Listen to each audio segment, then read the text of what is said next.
So, welcome to my studio. It's gorgeous. Let's talk Bitcoin Park for a second, because this is an absurd thing. Is it? Like this is just Soho House for Bitcoiners. It's better than Soho House, though, right? Like, was that an offensive statement? No. Did you mean that critically? I meant it as a compliment to Thank you you. guys. Like what you guys are trying to build here is truly remarkable. I mean, this double house situation. So we joke around at being like similar to Soho House in that you have memberships and you have private spaces. You can work, you can meet, you can collaborate. We can podcast. You can party, you can podcast. We have podcast studios all over. I think the big difference between us and Soho House, the way I think about Bitcoin Park, is that Bitcoin Park is really a community initiative. So it's primarily for supporting Bitcoin and grassroots Bitcoin adoption and supporting the local community in the area, rather than like a massively profitable global business. Fair. So like break even, or even if Rod's just bleeding a little bit, we're good with that. No, we can, incentives are good. Like it'd be nice to have a nice sustainable profit at the park, obviously. I'm not pretending it's like a nonprofit initiative, but at its core, it's a community initiative. We're going to have dev workshops here. We're right next to the two schools, the two colleges, Vanderbilt and Belmont. We're like 2 blocks away from each. A lot of workshops, education, private events, public events, the meetup, bring in local businesses to sell their wares for Bitcoin. I mean, we had a cocktail bar here accepting Bitcoin, family coffee shop, stuff like that. When you say family coffee shop, what does that mean? Literally, the whole family works there. So it's a separate business from Bitcoin Park. Yeah. So there's 3 local coffee shops that we've been working with, and we have, so I like to call it, we have 2 buildings here, right? I like to call it the campus, right? Mm-hmm. The Bitcoin Park campus. In the other building, there's a fully functioning coffee shop that just like came with the property. So we just stumbled into this coffee shop with a full espresso machine. Like that's a really expensive espresso machine. It's like a $15,000 espresso. Wait, they just left the espresso machine behind? No, they fucking bought it as part of the building, my friend. It's like included. It was included in the deal. They wanted to leave us as many things as possible. Like these chairs we're sitting on were left with from the previous tenants. This table we brought, but it's like one of the few things we actually brought to the park. It was in Rod's garage previously.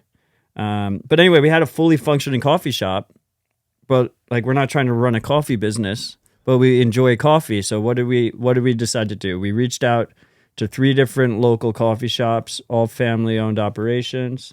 They come in, they man the coffee shop during our events. They supply us bags of coffee throughout the week when members are here and they're working and whatnot. And one of the families, is straight up, they have, their children run the whole operation. They roast the beans, they do everything. And none of these coffee shops were Bitcoiners ahead of time. So they came in, we're like, we just want to support local business. We have this new money called Bitcoin, and we got them hooked up to accept Bitcoin, and now they're slowly getting orange pilled. It's pretty cool. That's epic. Yeah. You guys are fulfilling the mission of Bitcoin Park. The one you just learned about 30 seconds ago in this conversation. Yes. Got it. Almost as if he curated that story to fulfill and come full circle from the mission he shared originally. So like back in the day, we had a lot of these like Bitcoin embassies, like in 2014 and stuff, pop up all around the world. And a lot of them just weren't sustainable. They didn't like survive. What like where was an embassy? What did it have? Like I was not in Bitcoin in 2014. I was a degenerate. So we had one in New York, that I wasn't involved with, but that existed in New York. And they had like an ATM. They had hardware wallets on display, stuff like that. But it was mostly just a storefront. They had these things called, I forget what they called it, but it was certain days you could go there and you could trade Bitcoin peer-to-peer. They had like a little stand. Someone would stand up there and they would like shout orders, like the pit. Wait, are you serious? Yeah. That's incredible. Wait, was this like a LARP? But a LARP in the best possible way. Like people would literally stand in the pit and be like, and then, I don't know. I was never there for it, but I heard about it. It was all the way downtown in Wall Street, and I don't know if you guys know New York, but like if I had no reason to ever really be in that area. It's kind of like a whole separate part of the city. I'm going to choose to interpret that as frequented. Yes. It's exactly how it went down. But there was one in Montreal that I went to that the Bull Bitcoin guys, before Bull Bitcoin existed, were running. Like Francis was running that one. I think it still exists. The Montreal one was interesting because it must have been 2014 or 2015. We were at a wedding in Montreal with my family. And at that point, they thought I was just a crazy young kid that was into this, fake money on the internet. And they saw like the Bitcoin storefront. And like, that was what gave it credibility. They were like, he's not crazy. I was like, thanks, Ma. You didn't even, anyone can open a storefront. Like, how did that create the credibility? You could have literally just paid someone ahead of time and like, just put up the signage in front of this for 24 hours. But anyway, my point is, it's not really a new idea, but we are seeing a resurgence in it. And we're also seeing a resurgence in the idea of merchants accepting Bitcoin. And both were kind of false starts in 2014, 2015. And I think this time we actually have some real momentum. And I think with the park, what's really key is that we do have, a more sustainable model, which is, annual dues for a set amount of members, only 100 members. And they make the park sustainable. And also just this bear market is different than all the other bear markets. There's still a lot of sustained interest. You're actually able to, run one of these things without completely bleeding money. I want to unpack, that idea that it was a false start. Sort of the last time you saw transactions happening as merchants started adopting, and what was the sentiment then throughout Bitcoin Twitter, throughout just Bitcoin in general? Was that the moment where it was over exuberance and not a lot of humility and work being done?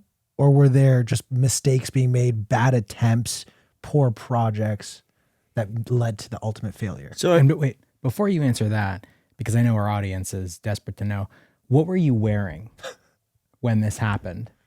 Who were you wearing, I should say? And what year was this? When I walked past Montreal?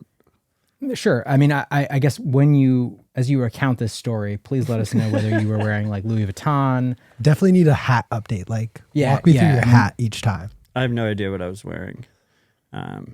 He's lying. I plead the fifth. All right. All right.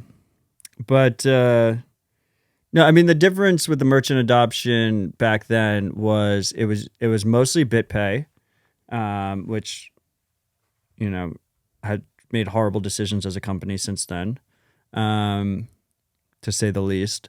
It was mostly BitPay signing up like big names. So they would sign up like AT&T and they'd be like, AT&T accepts Bitcoin. And everyone on Twitter and Reddit would go crazy. Reddit was bigger back then, Bitcoin Talk, IRC. The channels were a little bit different. Bitcoin Twitter didn't really get off the ground hard until like 2017, but it existed. And like people would get super, super fucking excited about this new major corp accepting Bitcoin. But like the corp wasn't really accepting Bitcoin. They were just integrating BitPay and then receiving dollars on the back end. And BitPay was presumably, giving them some kind of sweetheart deal to get it because the press releases were good for BitPay, perceived good for Bitcoin. So there was no real buy-in from the corps, and they weren't holding Bitcoin. They were just immediately converting it to fiat. Another issue that I think, is we obviously didn't have Lightning. And, the Lightning privacy discussion is a very nuanced discussion. Like it shouldn't be considered like a private privacy panacea. Like it's not a perfect solution. But on the sender side, when you're sending with Lightning, you do get some, all things equal, you get some privacy improvements. Specifically, it's hard for the recipient to know, which Bitcoin funded that transaction. So you don't have that liability that's attached, that data liability, that trail of Bitcoin history that's attached to it. So if you notice, a lot of the newcomers, I mean, obviously we have BTC Pay Server since then, which is massive. I mean, we have a sovereign way for merchants to accept Bitcoin and hold Bitcoin.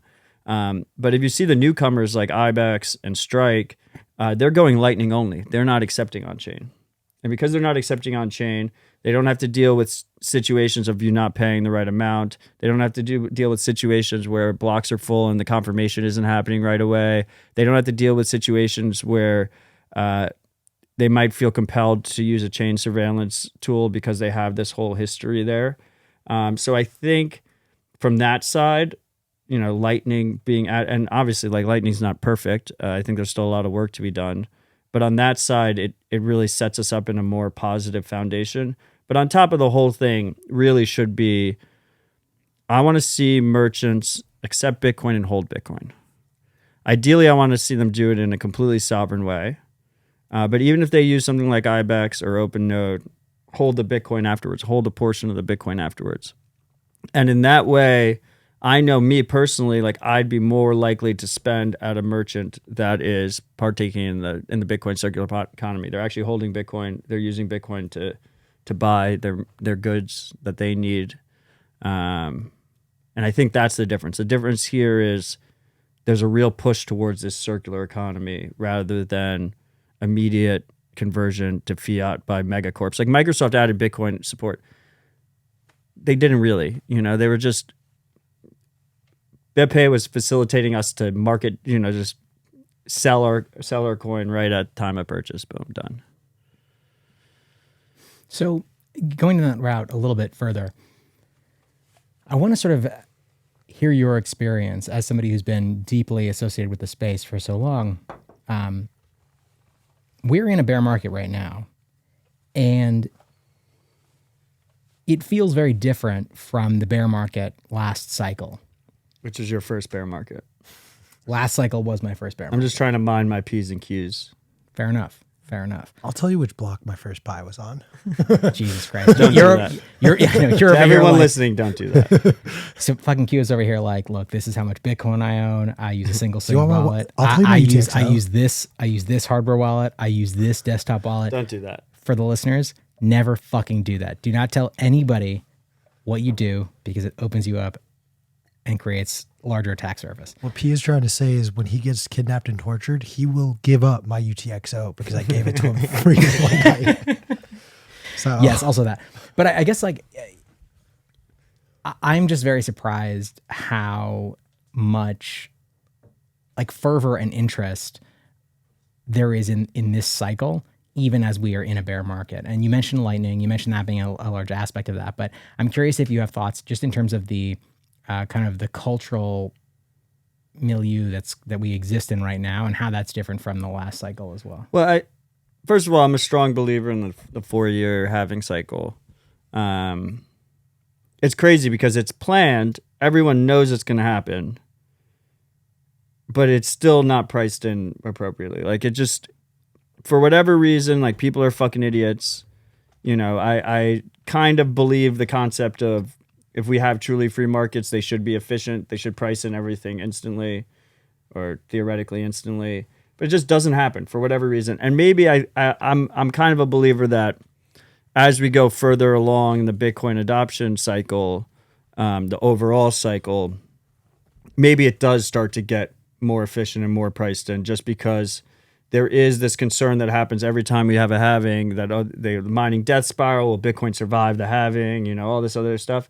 And as time goes on, obviously people's conviction in Bitcoin grows and their confidence in Bitcoin grows. So that should edge out to a degree. I think, first of all, obviously, every cycle, more people adopt Bitcoin. So we just have a net absolute number of more Bitcoiners, period. I think that number just goes up and to the right, always, pretty much. Obviously, it'll go up and down short term, but long term is just constant adoption increase, right? So we have that. The second thing is this is not a typical Bitcoin bear market. This is the first Bitcoin bear market that exists in a global macro crisis, bear market, recession type of scenario. Like we've been in the most, we've been in arguably the longest, hardest, strongest bull market in human history on the macro side in Bitcoin's existence. And this is the first time we've had a bear market where we've not been in that situation. So regardless of your views, if we're in an all-out recession, if we're in a macro downtrend, whatever it is, we're clearly not in the kind of raging bull that we've been in on a macro side for however long because of money printing and whatnot. So that's the second reason. And I think what happens is you combine the two of those, right? You have adoption combined with the fact that we're in like a macro crisis mode.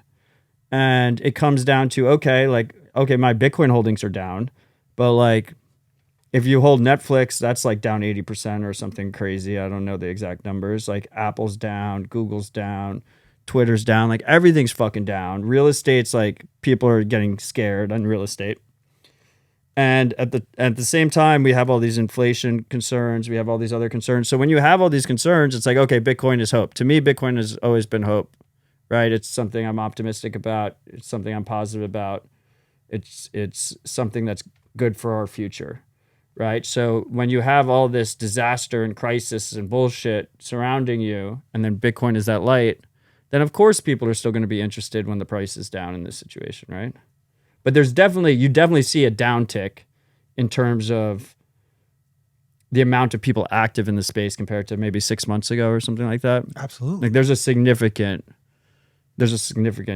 drop. But the thing is like the people that stick around during these moments, and they don't actually have to be active. If they're just passively stacking, like that works just as well. But the people that are still focused on improving their Bitcoin situation, accumulating Bitcoin, like those are the people that end up doing the best, or the people that stay around during these times.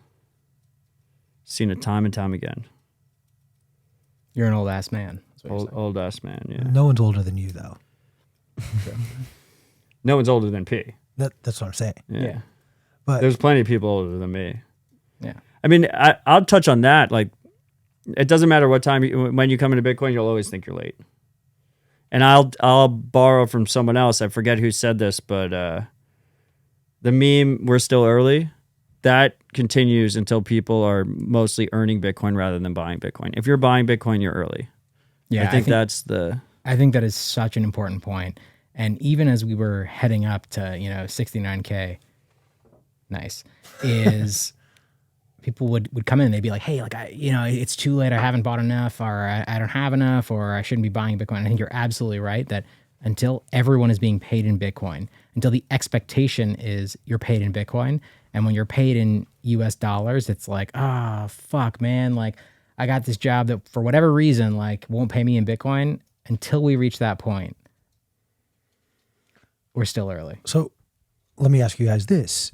Does the collective get paid in Bitcoin first, or do we start to price our goods in Bitcoin first? Chicken or egg? so unit of account versus medium of exchange. Yes. I think unit of account first. I don't know. It's definitely not my. Like Murad has that great chart. Where does Murad put it? I think they kind of happen at the same time. They kind of happen at the same time, but in my mind, unit of account comes first, just because I'm earning mostly Bitcoin right now, but I'm not earning 100% in Bitcoin. And Bitcoin's been my unit of account for a while. Like I price everything. Everything's priced in Bitcoin. Right. But I mean, I'm more meaning in the sense of like mass adoption. Like when is it? Right, but so like I'm a microcosm I'm a sample size of one of the mass. Right. So how long? And I think it's unit of account first. Okay. But it probably isn't. That's our answer. I guess it probably isn't. I mean, some people like, I mean, if you get paid in Bitcoin or whatever, a lot of people that get paid in Bitcoin, including myself right now, my actual, like the contract is priced in dollars and it's the Bitcoin at the current US price. So that would point to the other way. Yeah, I don't know. There's definitely someone who's going to be listening to this is like, Matt, you're just completely wrong. And I felt like it was a 100% gotcha question. So to whoever you are, you're right. I'm wrong. Bitcoin is going to become the money of the world regardless. I don't really care which one comes first. But I think we all agree that pretty much most people agree that the store of value comes first. That Bitcoin is treated as a wealth preserving, wealth accrual mechanism before it's considered medium of exchange or unit of account. Okay, so It was a very eloquent answer. I want to shift topics and talk about specifically around food. I know that you've been significantly involved in the beef initiative. You've been doing some amazing work. This is not water, by the way. This is mezcal. That's right. Who brought that mezcal? Oh, we do have water too. I think Q brought the mezcal. You piece of shit. He brought the mezcal. It's Goddamn. courtesy I don't of drink, Q. so this is going to be a really fun Van interview. has mezcal artisanal. Yeah, can I have water? We're having our producers is giving us water right now. Thank you. Hello. The incredible, the only, the undeniable Mills. Oof. That burns so good. This is Fiji water. It was collected by orphans. Their tiny hands can fit between the rocks. in Okay, a I way sidetracked you. What was your question? I wasn't done. Orphans. Orphans mine the best water and also the best Bitcoin. Okay, so here's my question. There's a level of kind of fascination with the food supply around Bitcoiners. Oh, right. Right? So here's my question. There's a level of hypocrisy, significant amount of hypocrisy that exists within Bitcoin around food. I have been shocked, nay, appalled that people are not more willing to adopt insects as a food source. Look, here's the deal. I feel like this is actually a serious question. I feel like there is this anti-insect focus because the WEF, which fuck those people, have been trying to push insects as a food source for very long. I'm so sorry. Pete discovered that he can own the niche of the pro insect Bitcoiner. No, look, here's the deal. Look. He's like, no one else is doing it right now. It's wide open for the taking. Hey man, No. I got to be the socialist Bitcoiner. He's got to be the We're drug gonna Bitcoiner. cut all this out. Look, here's We're the definitely point. not cutting this out. We're not cutting it out. It all stays. This all stays. Why do you think there is such pushback against the idea of insect protein as a food source? And I say this within the context of things like lobster, crab used to be considered garbage food. Yeah, And they for would feed that to the slaves, and then exactly, and for the very owners good would reason. have the cows. Lobsters and crabs, they literally eat human shit off of the ocean floor in the bays that humans. And shrimp. Okay, And so I shrimp. mean, this is just anti-shellfish. That doesn't. No. It's no. pro bug. No, look, Don't. This is the man who ate dog food live on air. That was disgusting. it was so good. It was so good. Okay, so here's my take. I'm a pragmatic person. I believe everyone should have the freedom to choose whatever they want to put in their body. I think a lot of the concerns over this insect food thing is that it's being almost Being forced. upon us. it's being prepared to be forced upon people. 100%. And I think it will be forced on lower class people. Just like lobster was. So I think what I want to see is I want to see as many people as possible have access to good food, good nutritious food, and have choice about what they actually consume. And I think Bitcoin as a tool of individual empowerment on the wealth and spending side is key to that plan, but also key to that mission, but also is supporting local family farms and ranches that are doing proper sustainable practices, doing regenerative agriculture. They're not introducing chemicals to their soil and to their animals. So you actually have really good quality food. And we've gone away from that. The fiat incentives, the overregulation has resulted in this corruption of our food supply where the majority of food that people eat is just absolute fucking garbage. Now, where it looks like we're going is we're going to have similar absolute garbage. It's just going to be built with bug protein, right? And what I would say is we should just move away from the absolute garbage period. When is this episode going up? This is a perfect time to shill the beef initiative that's going to be in Georgia. It's going to be in Bluffton, Georgia, at White Oak Pastures, which is one of the largest regenerative agriculture ranches operations in the country. September, the second week of September. And if you go to beefinitiative.com, you can go to that. And I recommend people consider it. I went to the Beef Initiative in Colorado. It was an absolutely special experience. It was really cool. You got to meet all these family ranchers. We taught them something about Bitcoin. They taught us about food and ranching. It was a true honor to participate in that. It's a really cool movement. Basically empowering the rancher, empowering the consumer, bringing them together. I think if I was going to distill Beef Initiative in one word, it'd be coordination. It's just bringing empowered individuals together, coordinating them, and helping, just neighbors helping neighbors. It's just really fucking cool. And doing that. And you can just have fun eating your bug protein, but I'll just No, me no. and my family will consume high quality Look, animal protein. As someone who has I'm gonna come over for dinner at the Odell's. Yeah, not peas. as someone who has been lucky enough to benefit from the generosity of the Odells, I will continue to eat your incredible high quality Beef Initiative protein. But you actually have kind of succinctly given me an answer, which is the pushback is not based on. Have you ever watched that movie where they had the train and they're going around fucking in the Ice Age or whatever? Yeah, 100%. And like the rich people are eating the good stuff. And And then then the it's poor like all people the are- poors are eating bug protein and they Yep. don't know they're eating bug protein until they revolt, and then they see it and then they revolt even harder, right? 100%. That's kind of where we're going. No, But I think you make a really good point, which is the power or the thing that is so compelling about the Beef Initiative is it's connecting consumers of high quality protein directly with the producers of high quality protein and disintermediating that process. Because right now in America, like if you're buying protein, if you're buying meat in most stores, Supermarket. in a supermarket, it has gone through so many fucked up levels of like this just Byzantine production process, and it's not high quality protein. And so I think that They'll like take the cow in America, they'll like ship it to China for processing, like ship it back. exactly Even like and we see this so much in our society, is even things like the butcher's box, right? Which is supposedly targeted at people that care more about their food supply and whatnot. Like that comes from fucking Australia. Like they make it seem like artisanal, quality beef or whatever, but it's like those are Australian cows.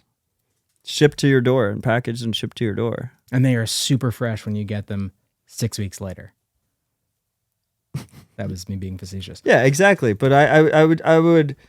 There's something to be said about, we are trying to build a robust system in Bitcoin, right?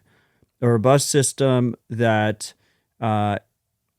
you can rely on and you can have confidence building your future with your family on this system, right? And when we look at all of our other systems, we have a corruption of systems throughout our whole lives. And one of the key ones is our food supply and how we get food and how we judge which food is good and how we consume that food.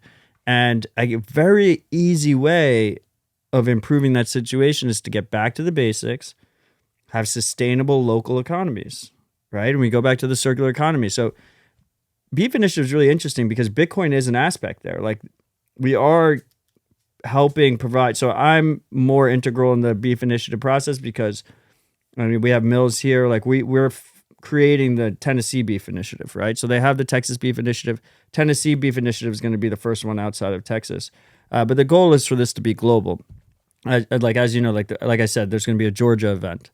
So like I've been getting heavily involved, and one of the key things is so not only does the Beef Initiative provide education and coordination, but there's also a full tech stack because a lot of these ranchers, like they understand personal responsibility, they understand the need for tools that protect them, but they have a full-time job, and that's running the farm, right? And they don't know how to set up a website or accept payments or ship out things. So there's a full tech stack that's provided that not only lets them accept Bitcoin, that's optional, it also lets them accept fiat, right? Gives them that full direct-to-consumer stack. And then on top of that, you also have the exposure if they choose to join the Beef Initiative and be a part of this, global community that cares about their food reliability and their food quality. Makes sense. I'm sold.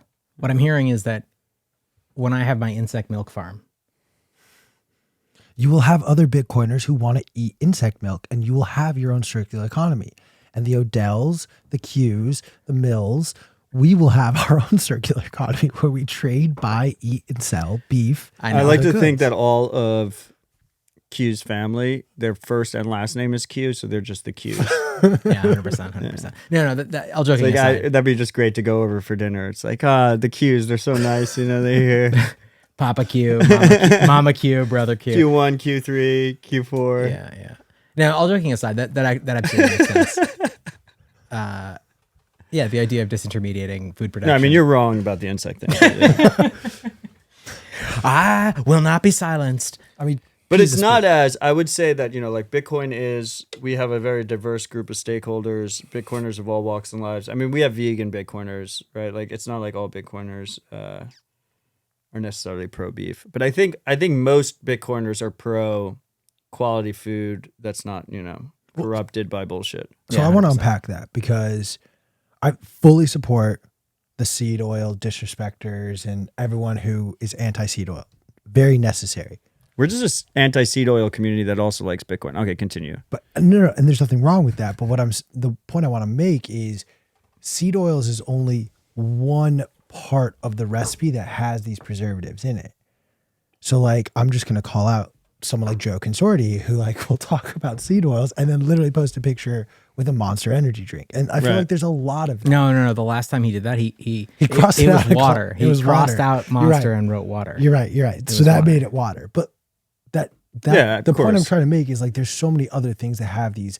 I mean, that we are have like a Bud Light hyper-processed. seltzer here. right? Totally. It's like Like you guys We're are making using me the drink Bud Light alcohol. seltzer I don't as- fucking drink alcohol. the Bud Light seltzer was like the light complement to the mezcal.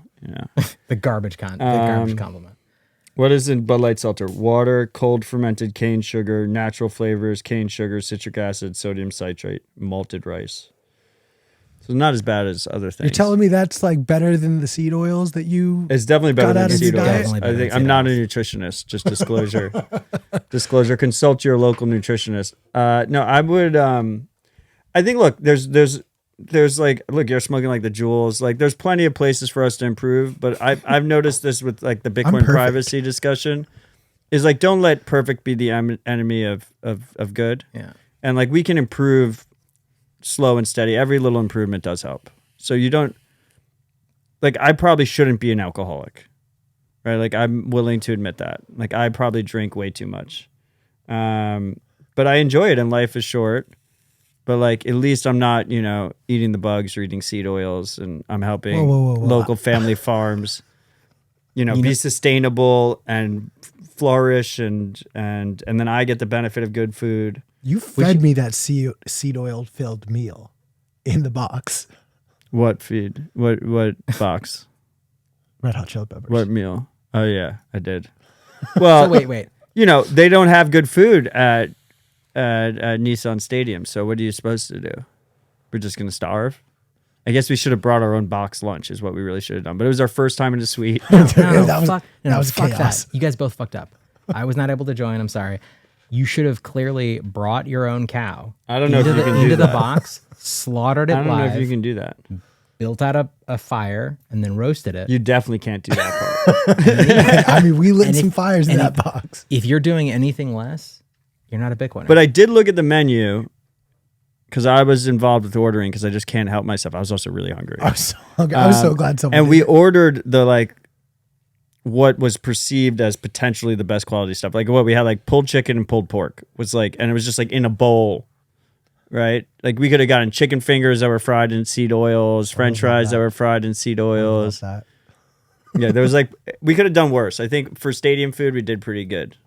Once No, it again, was don't great. let perfect be the enemy of good. okay, I'm just being an asshole here. I'm gonna ask one more question, and then I promise I will shut up about insect milk. Yeah, this is supposed to be a Bitcoin conversation. Yeah, but Odell is so mad right now. I'm not mad. No, beefinitiative.com. Yeah.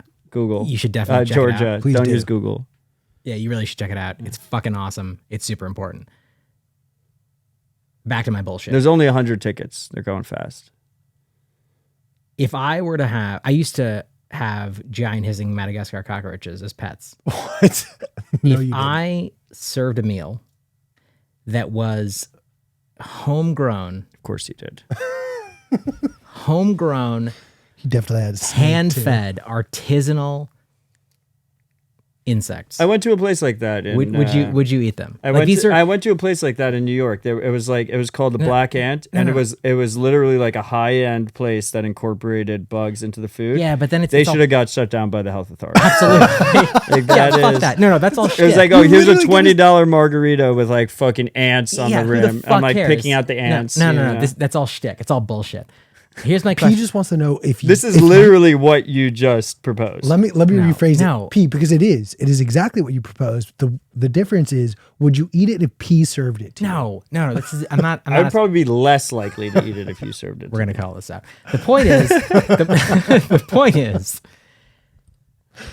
If it was actually like these are high quality insects that are fed like human quality food, and it's super high quality protein.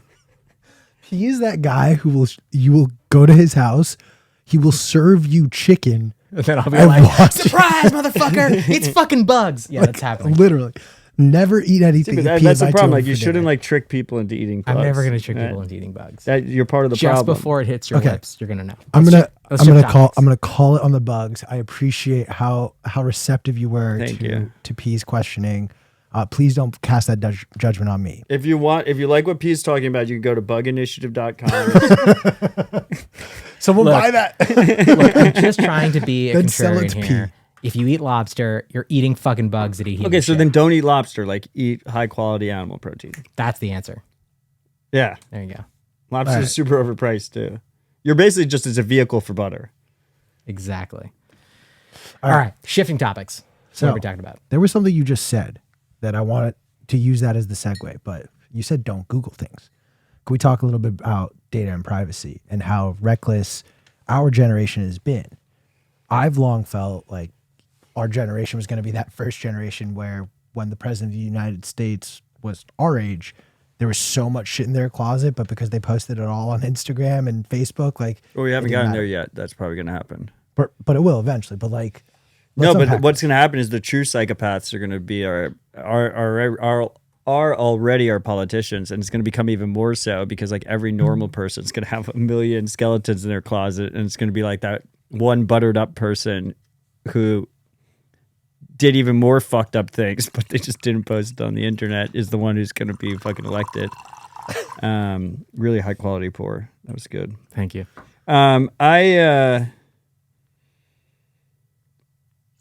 It's not a good situation. And I thought that Snowden was like 2013. I thought the Snowden revelations was going to wake people up. It really did nothing. I mean, it woke me up. It woke some people up. But it didn't really wake that many people up. We have never been in this situation before. We live in a completely digital. Can you stop running your chair What the fuck into is going on? the fucking Matt table? Odell has been generous enough with his time to literally sit trying down to with move us. my chair and it keeps hitting the side. He ran into the table twice. Dude, this is more offensive to me personally than my insect milk I'm apocalypse so agenda. sorry. Continue, please. Jesus fucking Christ. Get your shit together, Q. Look, we've never lived in a world that is this digital, right? And we've never dealt with the repercussions of this type of digital panopticon, and it's coming from all sides because we have these massive global corporations that are basically built on data monetization, and then we have countries and governments that are also surveilling on us, and they're working together. And a lot of times they're either working together intentionally. Can you not draw on the table with a Sharpie? They're sometimes working together, and sometimes they're pressured. Like we saw in the Snowden docs, like a lot of the tech companies were pressured, and they had to sign a gag order. They had to sign an NDA that said they couldn't talk about being forced to give up all this data. So I mean, when you start to look around, it's way bigger than Bitcoin, right? It's every thought you've had in terms of a Google search. It's every location you've been in terms of Google Maps. It's we have a really nice like oak table in this very nice podcast studio, and P took a Sharpie while I was telling you all this, and he wrote, "If you eat lobster, you fuck lobsters," which I really appreciate while we're recording, and I'm trying to talk about an important topic that is digital privacy. But yeah, We're such pieces of shit. You're welcome, America. but it's a problem. Like if you walk down your street, 9 out of 10 houses will have Ring cameras, right? And what are Ring cameras? Ring cameras are internet connected cameras that send all that information back to Amazon servers. That's collected, shared with cops and police without warrants. It's put in your permanent file. It can be indexed. It can be used against you at will. 1984 compared to where we are today, like the world that 1984 thought, is a fucking utopia in comparison to today. Today is like, in 1984, the theory was that the government was going to force you to put wiretaps in your home. But in 2022, the reality is that people buy the wiretaps, they go through the trouble of installing them, and then they brag to their friends about how great the wiretaps are, and they should also install them in their house. It is fucking crazy. Like, I remember reading 1984 back when I was a child in the year 1896, and it was terrifying to me, that idea. And you are absolutely correct. In the modern age, it is absolute. Matt Odell. That was a really good idea. That was a really, really good idea. For our listeners, Matt Odell just took the Sharpie away from me, which I wrote, "If you eat lobsters, you fuck lobsters," and threw it across the room from me. I will go get it in a minute. I'll crawl under the table and retrieve it. But yeah, you're absolutely right. I mean, it's unfathomable to me that people are so willing to embed listening devices and video devices in their lives in a way that not only affects them. It'd be one thing if it was a question of sort of like, hey, I'm willing to take on this burden because I hate myself. But things like Ring cameras, they're just facing out to the street and they affect everyone. And it's crazy to me that that's just totally normalized at this point. We essentially rolled out a full surveillance network of small suburban neighborhoods across the United States, and it was done by people buying them and installing them outside themselves. You fucking paid for it. You literally were like, hey, let me pay. It happened in like a matter money. of years. And like there was actually situations where Amazon would strike a deal with the police department, and then the police department would go around and give people free ones. Yeah, Shut it'd be the like, fuck up. 100% true. Because they're like, do you want your neighborhood to be safer? Like, then you should put a camera out. If you're not doing anything wrong, like, what should you be worried about? Like, it'll stop criminals. Also put one in your bedroom, just facing your bed. So my point is we've just never been in this situation before, and my optimistic take is we're all gonna get burned so fucking hard, and then after we get burned and we touch the stove and we realize, okay, well, we shouldn't be doing this, then we'll start improving as a society. And every time these data leaks happen, every time these compromises happen, more and more people get burned, more and more people that know people that got burned, and hopefully we have the education, we have the tools available for people to opt out, and they will choose to opt out as they realize that need. And that's my optimistic take, but it involves a lot of pain in the short term. So, I mean, do you really think that that's the outcome, that that's the direction we're going to go? Because I feel like, as somebody who is personally... It's the optimistic take. It's the optimistic take. Okay, so what is your real take? Because what I will say is... No, that's the optimistic take, and the pessimistic take is we're fucked. Those are the two takes. Yeah, I mean, because I feel like I am contrary to what you may believe, I'm a very optimistic person. But having been the victim of a number of very significant hacks, I just don't see people reacting with anything other than this sort of just wide-eyed bemusement. Like, I guess this is the real world we live in. Like, the government loves us, and if they say that these things happen and it's just sort of a part of life, it's all just part of life. I am shocked by the inaction. Let me use two examples. So, or I can use 3 examples. The first example is China. They're way ahead of us.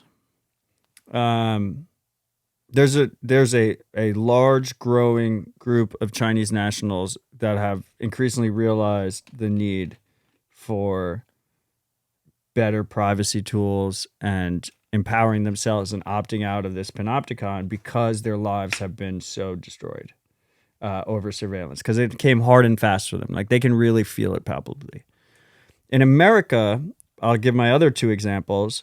We're a very politically divided country. On one side, we're seeing the move to try and restrict gun ownership, and people realizing the need for privacy on that front. And it will get even more. Like we saw in like California, we saw in California, fortunately in Tennessee, we have a constitutional carry state, but in California, you have to register if you carry a handgun.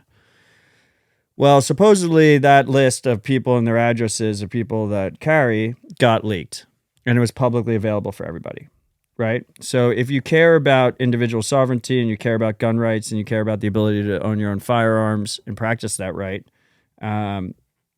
you immediately realize the danger there. And the firearm community has been very outspoken about they don't want firearm registries. They don't want lists of owners of guns, and they were proven right in this case in California, and I think a lot of people woke up to it when that happened. So that's like on the right, the political American right, and then on the political American left, now that Roe v. Wade was overturned, we're seeing conversations. There was a case with a woman and her daughter where her Facebook messages that were not encrypted were used to prosecute her in an abortion case, right? Now, you might disagree with the different aspects of both of those examples politically, but I think it's pretty obvious to people that as people's rights get infringed on using this digital panopticon, as they get burned, they realize the need. Now, Signal is I'll do a fourth example. Signal is a very interesting trade-off balance. I think they've struck pretty good with it. I mean, Signal, if you're not aware to the audience, is a encrypted messaging service. The hardcore privacy advocates don't really like it because it still requires a phone number. And it has this other feature that I'm about to mention. But Signal stakeholders would say that they made certain trade-offs to make it more convenient and more approachable as a platform, so more people had message privacy, that people were sending encrypted messages and they weren't leaking all this information all over the place. But one of the trade-offs that Signal made is if someone in your contacts adds Signal, you get notified that they added Signal. Now, I'm kind of a crazy person. I've switched phones many times, used de-Googled phones all over the place, but I've always kept my contact list. So I have this like ever-growing, I think I have like 3,000, 4,000 people in my contact list. And during the Black Lives Matter riots in America,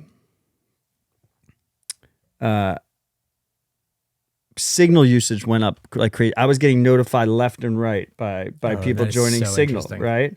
And it was like, okay, so they were out there, they were protesting, they felt like they were being surveilled, they felt the need, they sought out this tool. Right. So it will keep happening, and we do see it happen. It's just going to happen way slower than people think. And just people are just going to have to get burned like crazy. But I still think the optimistic take is as people get burned, they realize the need. And then our job, if we're aware of this already and we're trying to improve the situation, improve the status quo, help, make sure that the world our children and our grandchildren live in is a better world, is to make sure the education's there and the tools are there. So when they realize the need, they're ready to go and they can move forward in improving their own situation. Yeah, that's incredibly well put. Building out the tools in advance.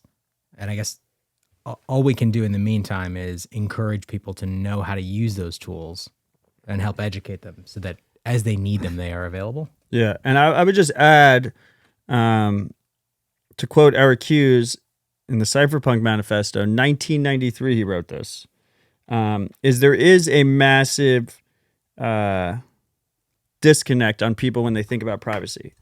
And his words were, privacy is not secrecy. Privacy is the ability to selectively reveal yourself to the world. So I have people tell me all the time, Matt, you're on camera, you're on voice, you're talking about privacy. How can you care about privacy? You're talking about privacy. I'm selectively revealing myself to the world. We are selectively revealing ourselves to the world. The key is consent. The key is not sharing information. You don't have to be a ninja. The key is I should be in charge of what information is sharing, and there should be consent involved. I should be aware of the trade-offs. I should be aware of what data is collected. I should choose which data is used and when it's used and what I'm getting for it. But right now, as the case is most people are just completely unaware. They're leaking tons of information left and right.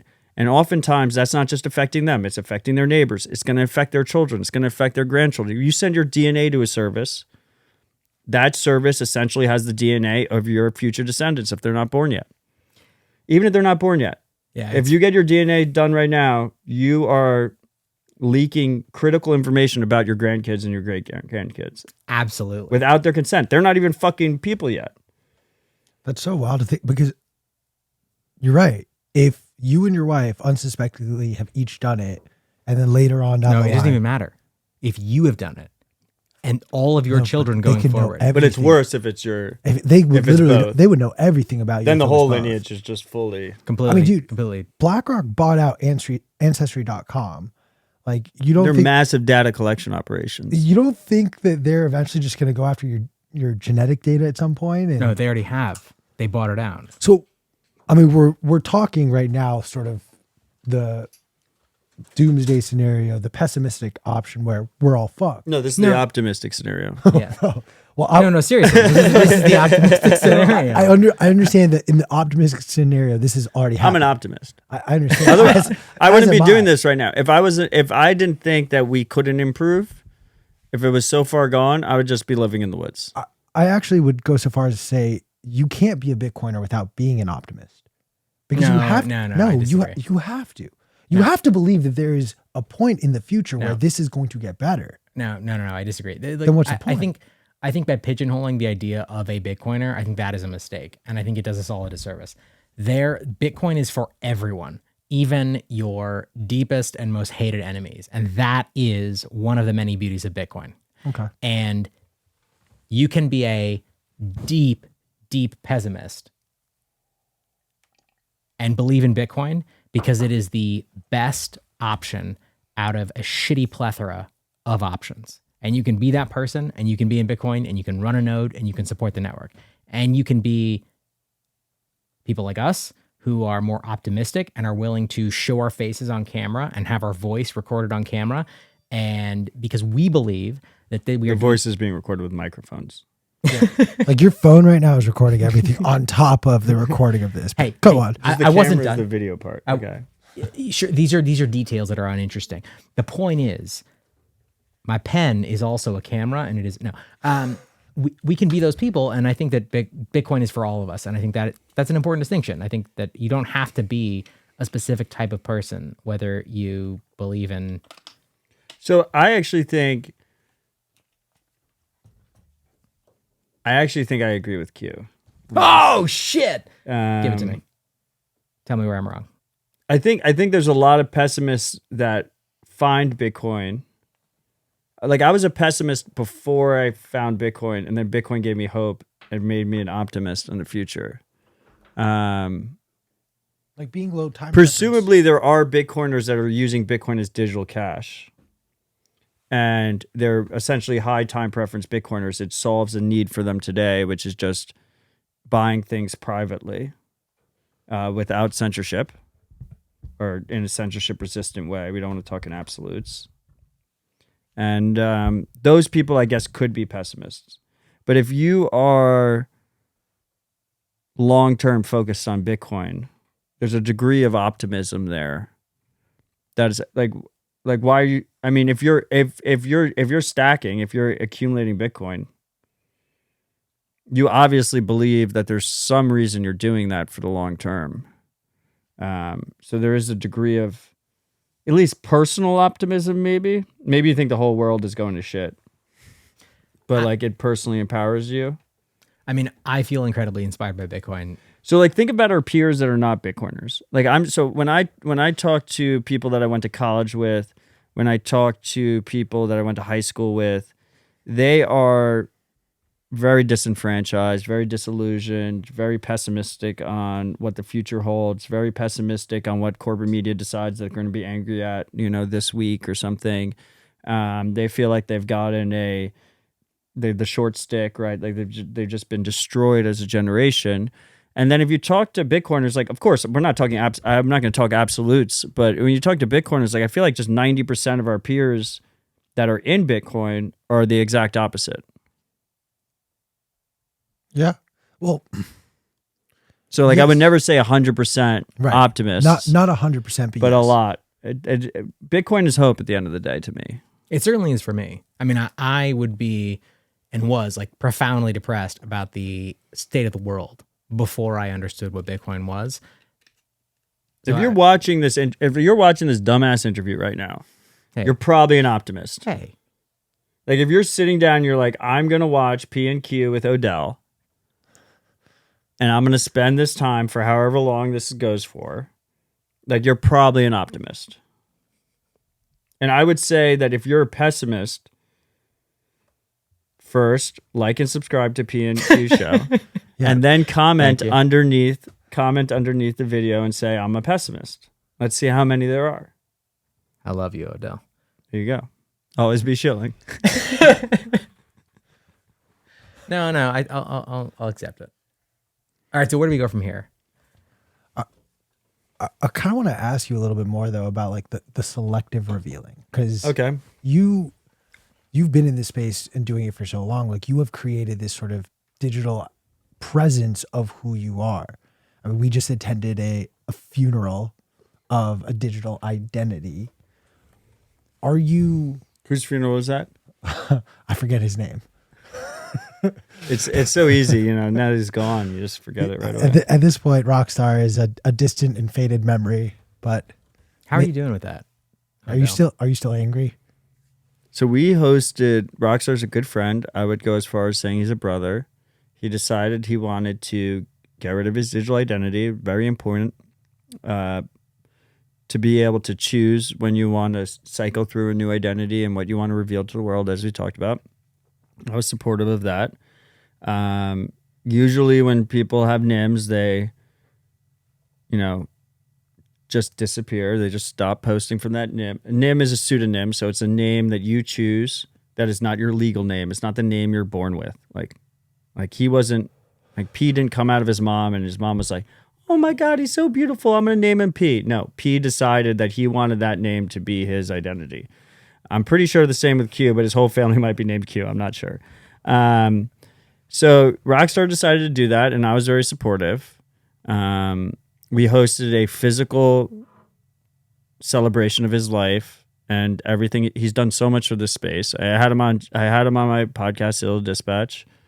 We discussed, what was important to him, like why this mission was important, why he was doing the funeral. Spent a lot of time and energy on it. Read his eulogy. Hosted like 45 people here at Bitcoin Park. And then today, this was like 3 days ago, and then today he got announced as a speaker at a conference. So,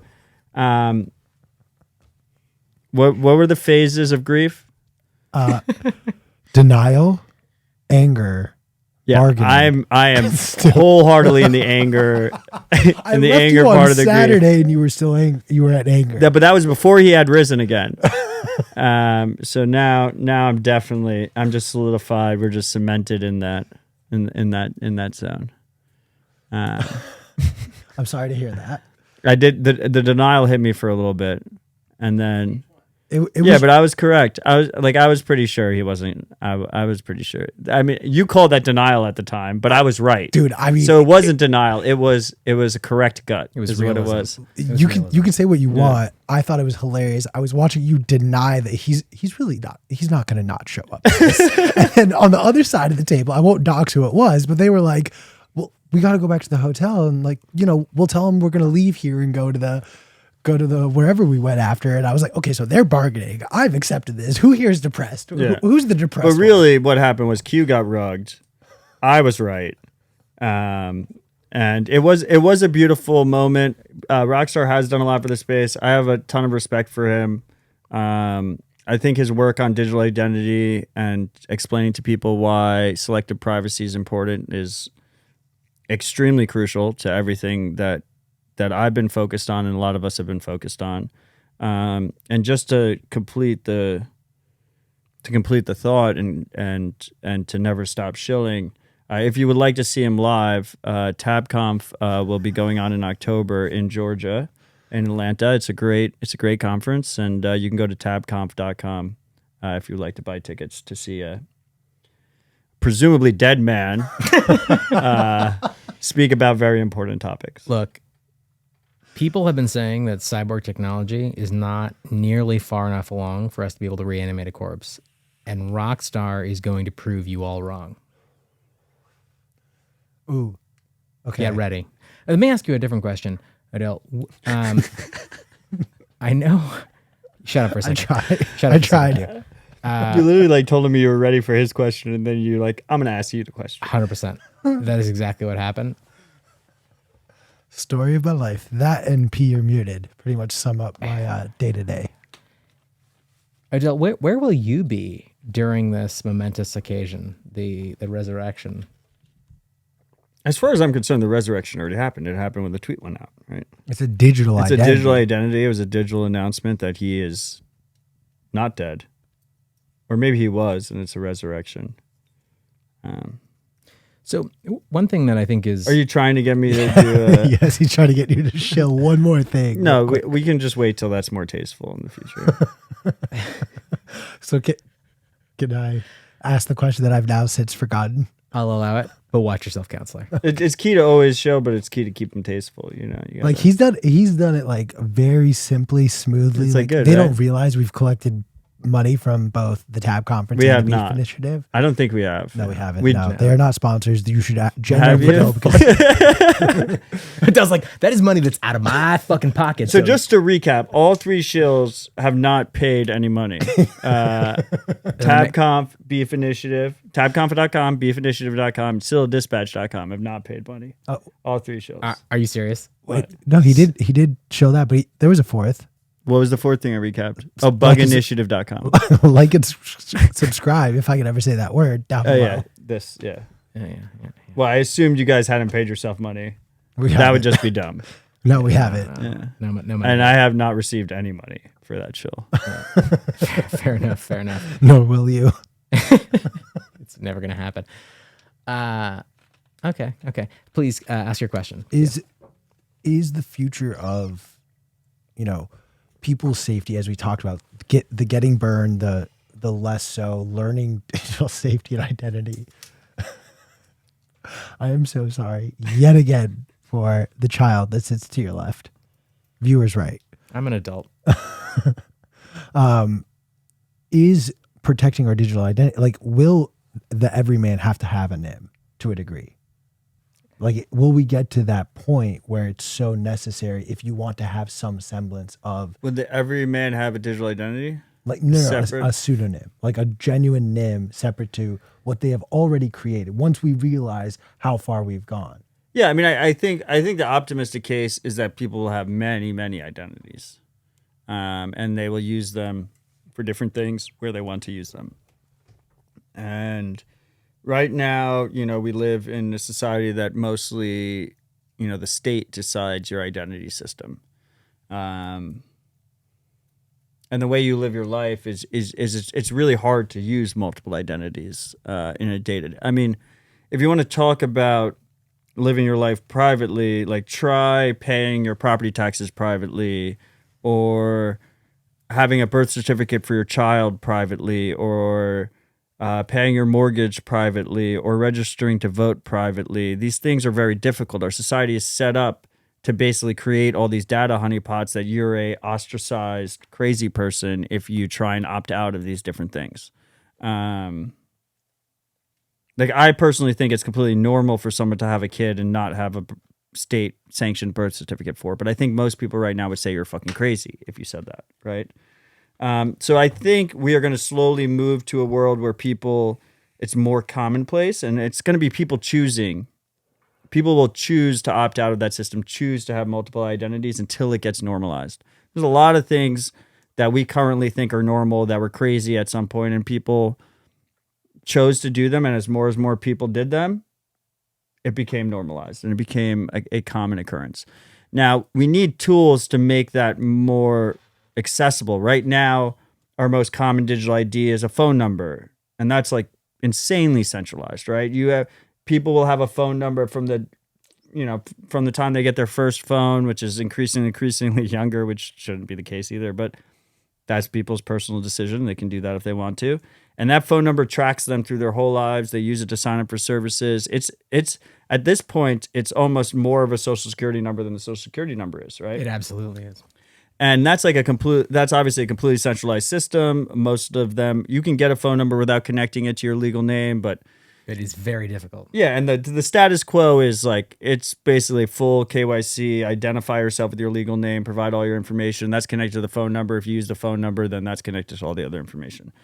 So we need tools to disintermediate that. And one of the promising projects is decentralized ID. And I go back and forth on decentralized ID because the first major use case of decentralized ID, I'm like 99% sure will be like pure like draconian, dystopian, panopticon bullshit. Can you elaborate on that? Yeah, it's going to be like states are going to use the decentralized ID infrastructure and force it on us. And then we're going to have a digital ID and we saw this in the aftermath of COVID, the COVID response or whatever, where if you wanted to go into a restaurant in New York City or other major cities, you had to provide this pass, you had to provide this connection to your digital to your identity.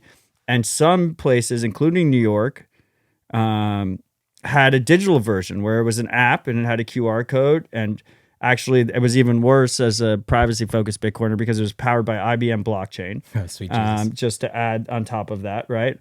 But where they were essentially wanted to know who was in what establishment when they were in it and all attach that to your legal ID. Now, they had a lot of issues rolling that out because they didn't have the infrastructure. So I'm a little bit concerned that when you make powerful, censorship-resistant, robust tools, they're going to be used by many different people for many different reasons. And by design, you can't control how people use them. But the beginning of decentralized ID will probably be marked by these states that wanted to push digital IDs, but didn't really have the infrastructure chops to do it. But if someone gives them an out-of-the-box solution, they're like, yeah, go to the DMV, scan your driver's license, and then every time you do anything, we want you to check in with this thing so we know where you are, where you're at, what you're spending on, all this different stuff.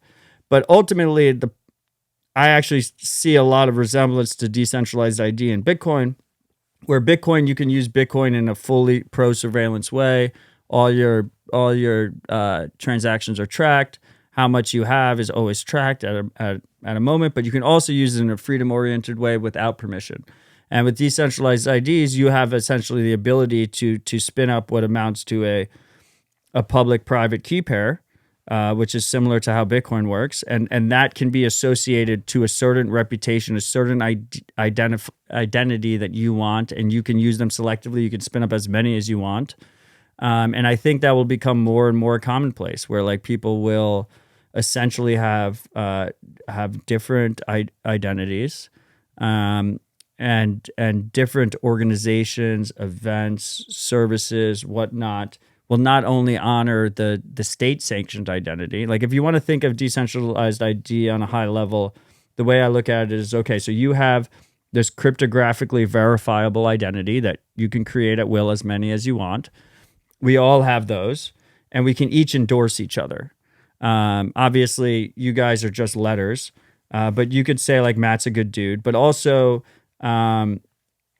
Citibank could say that Matt pays his mortgage on time, and the landlord can say that Matt pays his rent on time.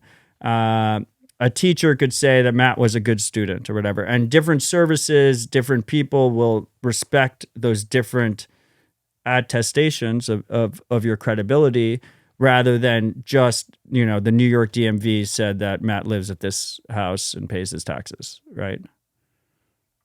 Yeah, no, that makes sense. I'm curious though, like, and that's the optimistic take. I was going to say that you slipped the pessimistic take in there.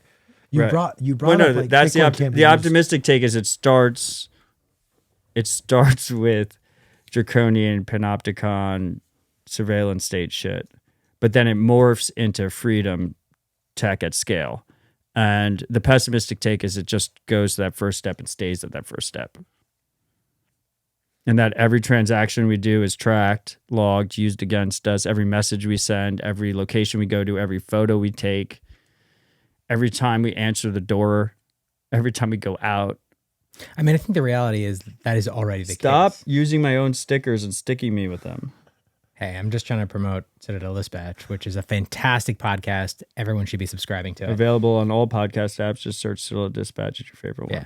All joking aside, legit one of the best Bitcoin focused podcasts in existence. I mean, we're already in that state, right? Like, I love that you're giving me shit, and then you're also like, yeah. But they're like wasted stickers otherwise. No, they're not. These are high quality stickers. The point is, we're already in that state, and the reality is, like, people, fuck you, Q. People labor under the delusion that these systems are separate and that the government does not necessarily have access to your quote unquote private information, but they already do. And I think there's a lot of legal cases that support that claim. Let the record show Matt Odell literally just checked his watch to see how much longer we are going. No, that's not what I did.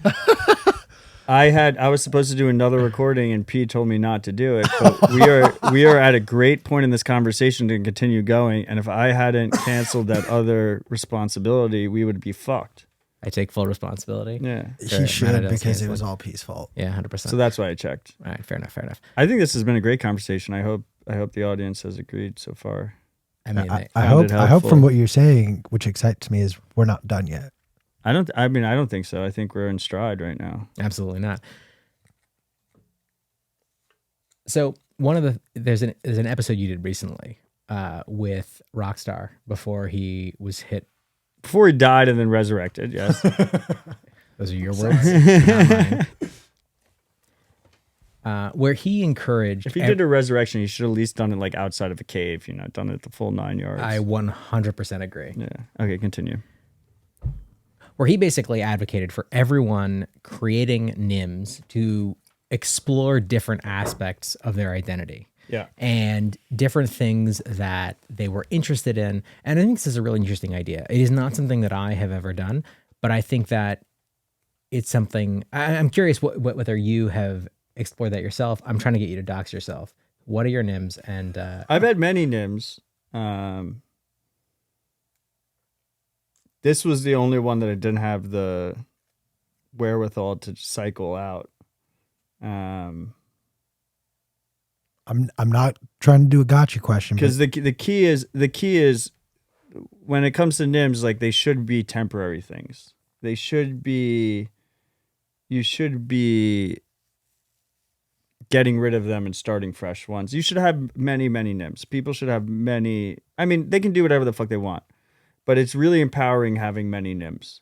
And like a perfect example, an easy to grok example, if you're on Twitter, is this idea that when you like a post, it tells everyone that you like the post, right? Like, you should be able to, and I know all of you have thought about this. When you press the like button, you're like, everyone's going to be notified basically that I like this post. What are the implications there? And that's ridiculous, right? Like, you should be free to explore and learn and improve and do all these things without necessarily having this element of social pressure that maybe you may or may not consented to. And I think that is obviously like a smaller example than that, right? But like, you should be able to be free to do these things, and having many different NIMS is an easy answer to doing that in today's age. yeah, I listened to that episode recently, and I really like the idea of encouraging people to explore creating multiple NIMS, and that being a normalized behavior rather than something that is sort of like, wait, why do you have multiple names that you do not connect? Like, what are you trying to hide? So you want to know the positive take on this? Yes.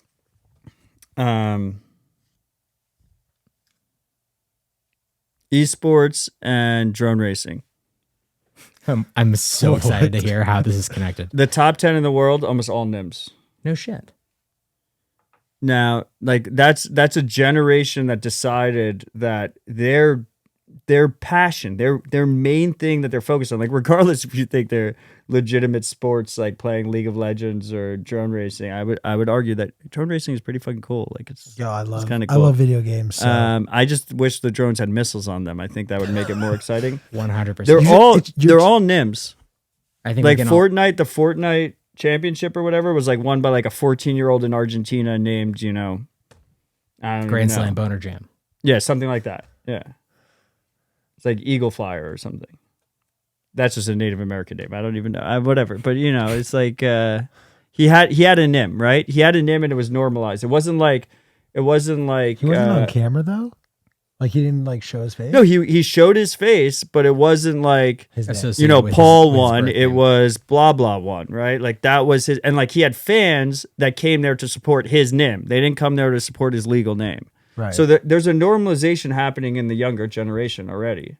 For sure. At least in the gaming world, I would like drone racing is probably the gaming world. It's probably still the same demo, I mean, but you see that.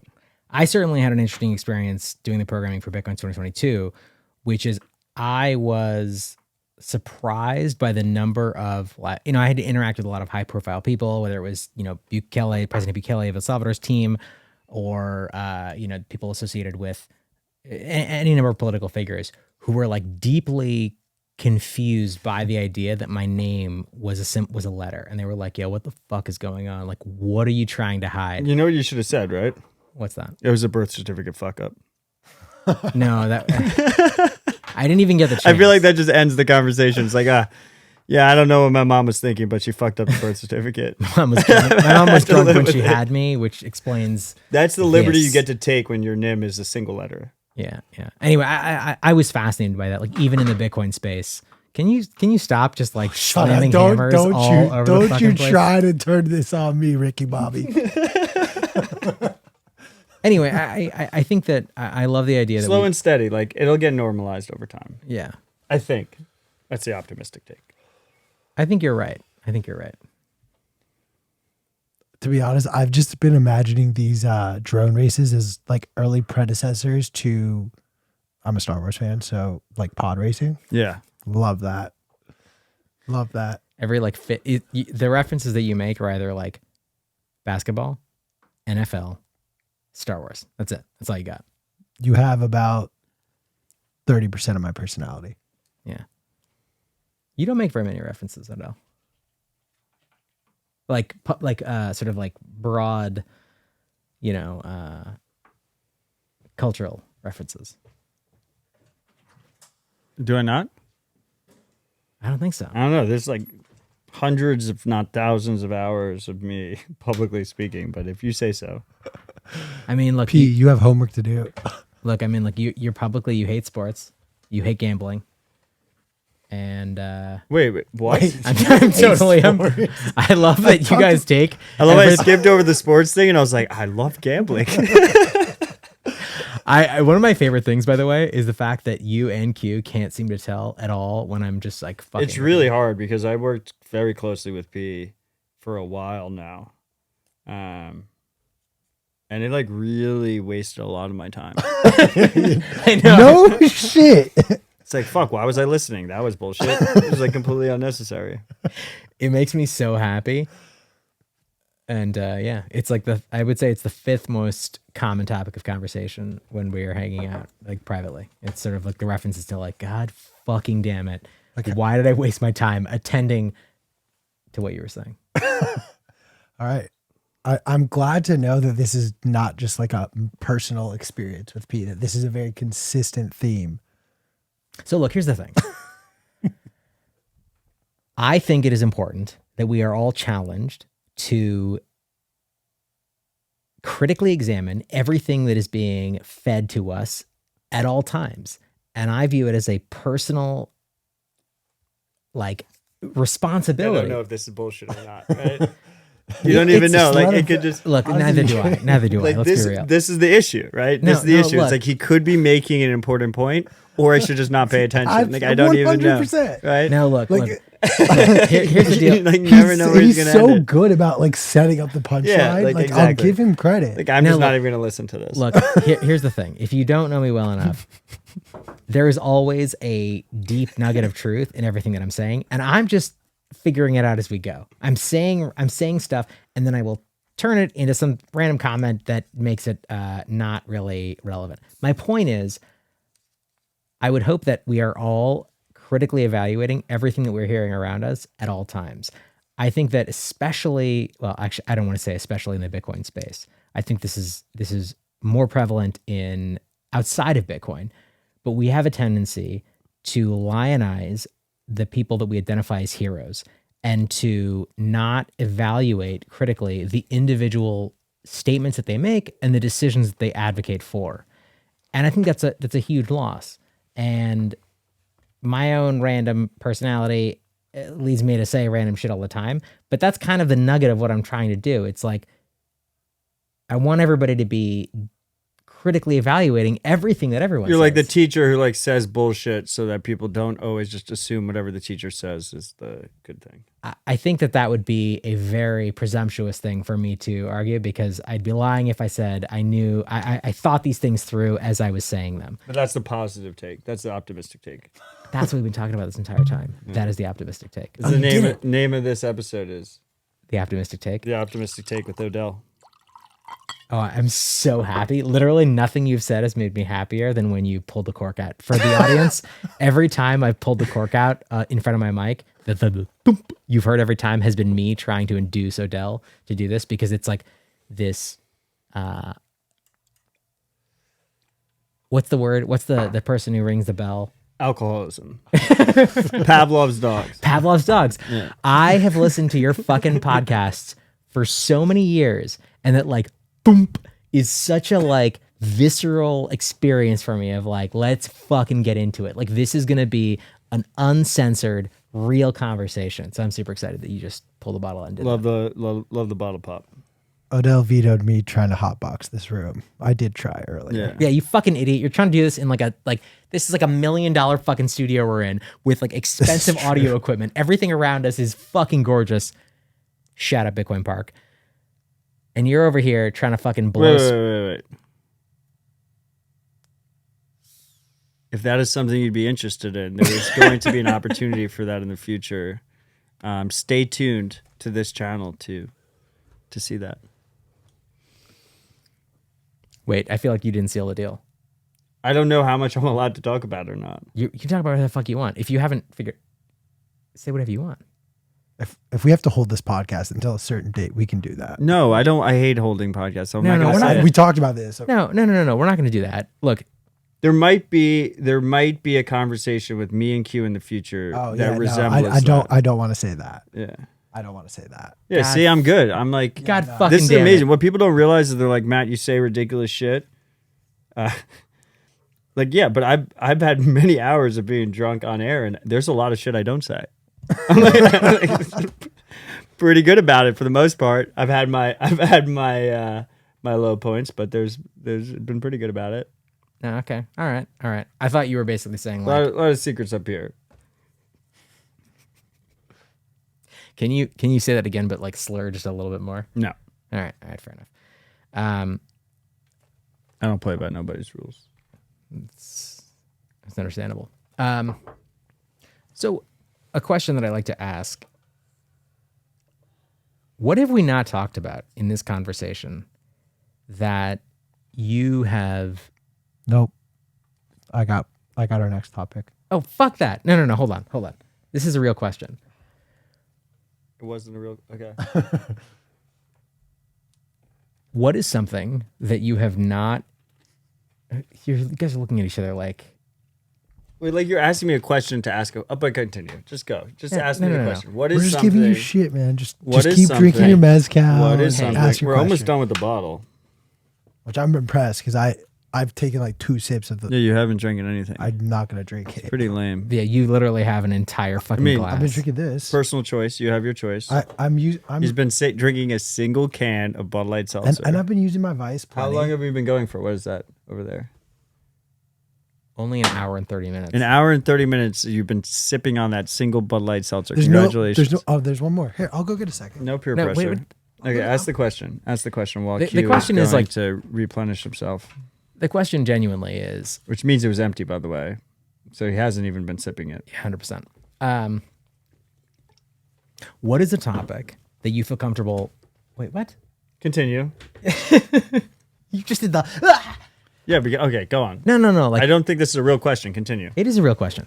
What is something that you haven't had the opportunity to dive into recently on the many podcasts that you've done and the public appearances that is super important to you personally or to the Bitcoin space? And it can be a niche thing. It can be within the larger concept of privacy. It can be within the under the aegis of sovereignty. And if the answer is there's nothing, that's totally fine too.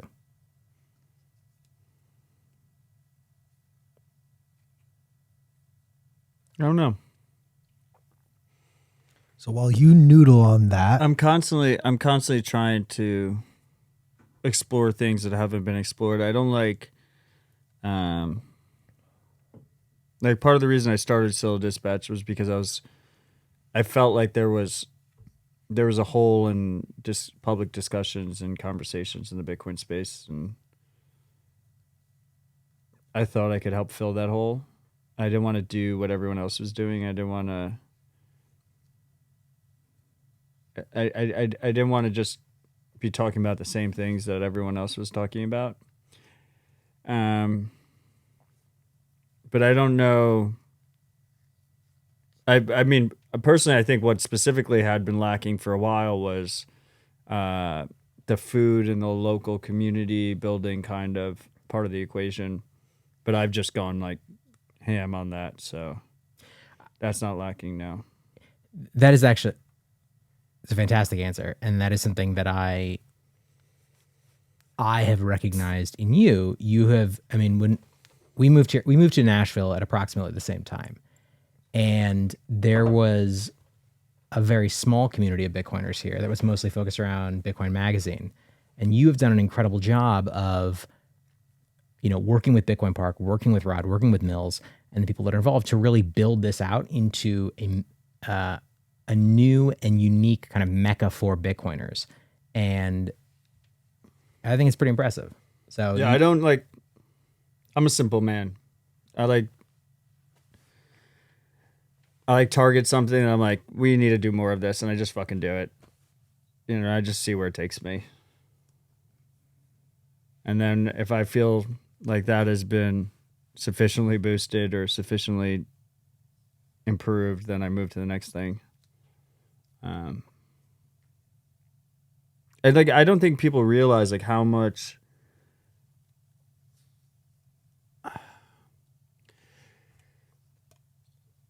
individual action can actually make a difference.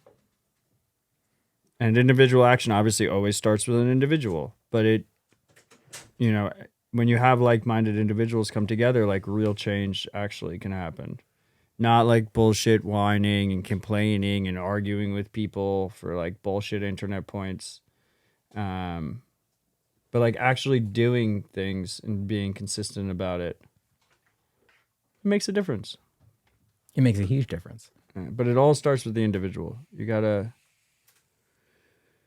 I mean, the crazy thing for me is that, I feel like no matter how much I do, it's fucking still not enough. It's always not enough. But you have to just remember it. When I say these things, I'm usually reminding myself of these things. When I talk publicly, I'm usually talking. This sounds conceited. I'm usually talking to myself first. When people say "Oh, Matt, why do you say stay humble all the time? You're not a humble person." It's yeah, well, that's why you got to stay humble. That's why you have to repeat it over and over again. Is because we're all not humble people. Most of us are not humble people. I'm definitely not a humble person. Most of us are hypocrites. We need to be less of hypocrites, right? Try and be consistent. Try and do things that matter. Try and improve situations. Try and, hold the door when someone's like trying to walk through. These little things, they do add up. Like you hold the door open for someone, like there's a great documentary called The Butterfly Effect. Like it just it goes further and further and further. Like as you, there you go. I gave you a reference. It's made me so happy. Like, This is the these happiest things I've do ever matter. been. Okay, do you have a real question you want to ask? Wait, hold on. That was a real answer, and I think it was a phenomenal one. And I also want to acknowledge, like, I think that the kind of like nonchalant attitude that you have does not do justice to how much effort you put into this space. I mean, we were just talking about before we went live the insane travel schedule that you have ahead of you over the next 2 to 3 months. And I think that you get a lot of credit for all the work that you do in the space, but I honestly feel like people don't realize like how much of yourself you give to Bitcoin and to educating the people around you. And I think it's quite remarkable. I mean, Well, I appreciate that, and I appreciate you. the feeling is mutual, my friend. You can go fuck yourself. Ask your question. I love you too, Q. I'm kidding, of course. I want to talk KYC.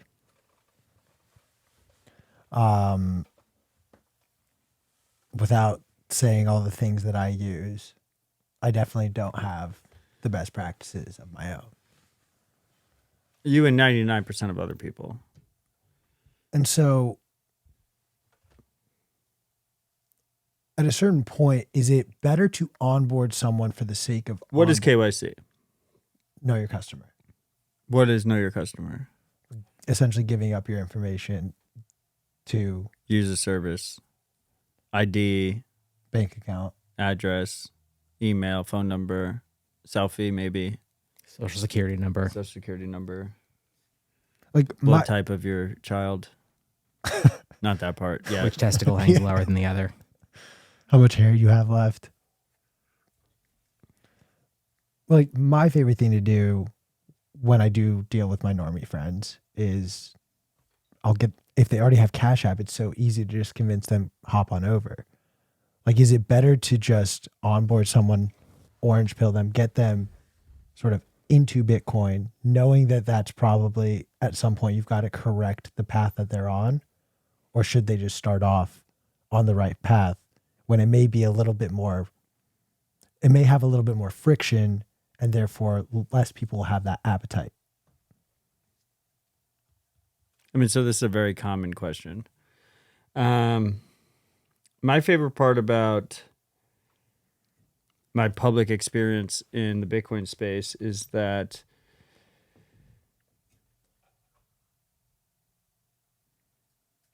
I have a lot of people that disagree with me all the time, oftentimes vehemently, very passionate about disagreeing with me.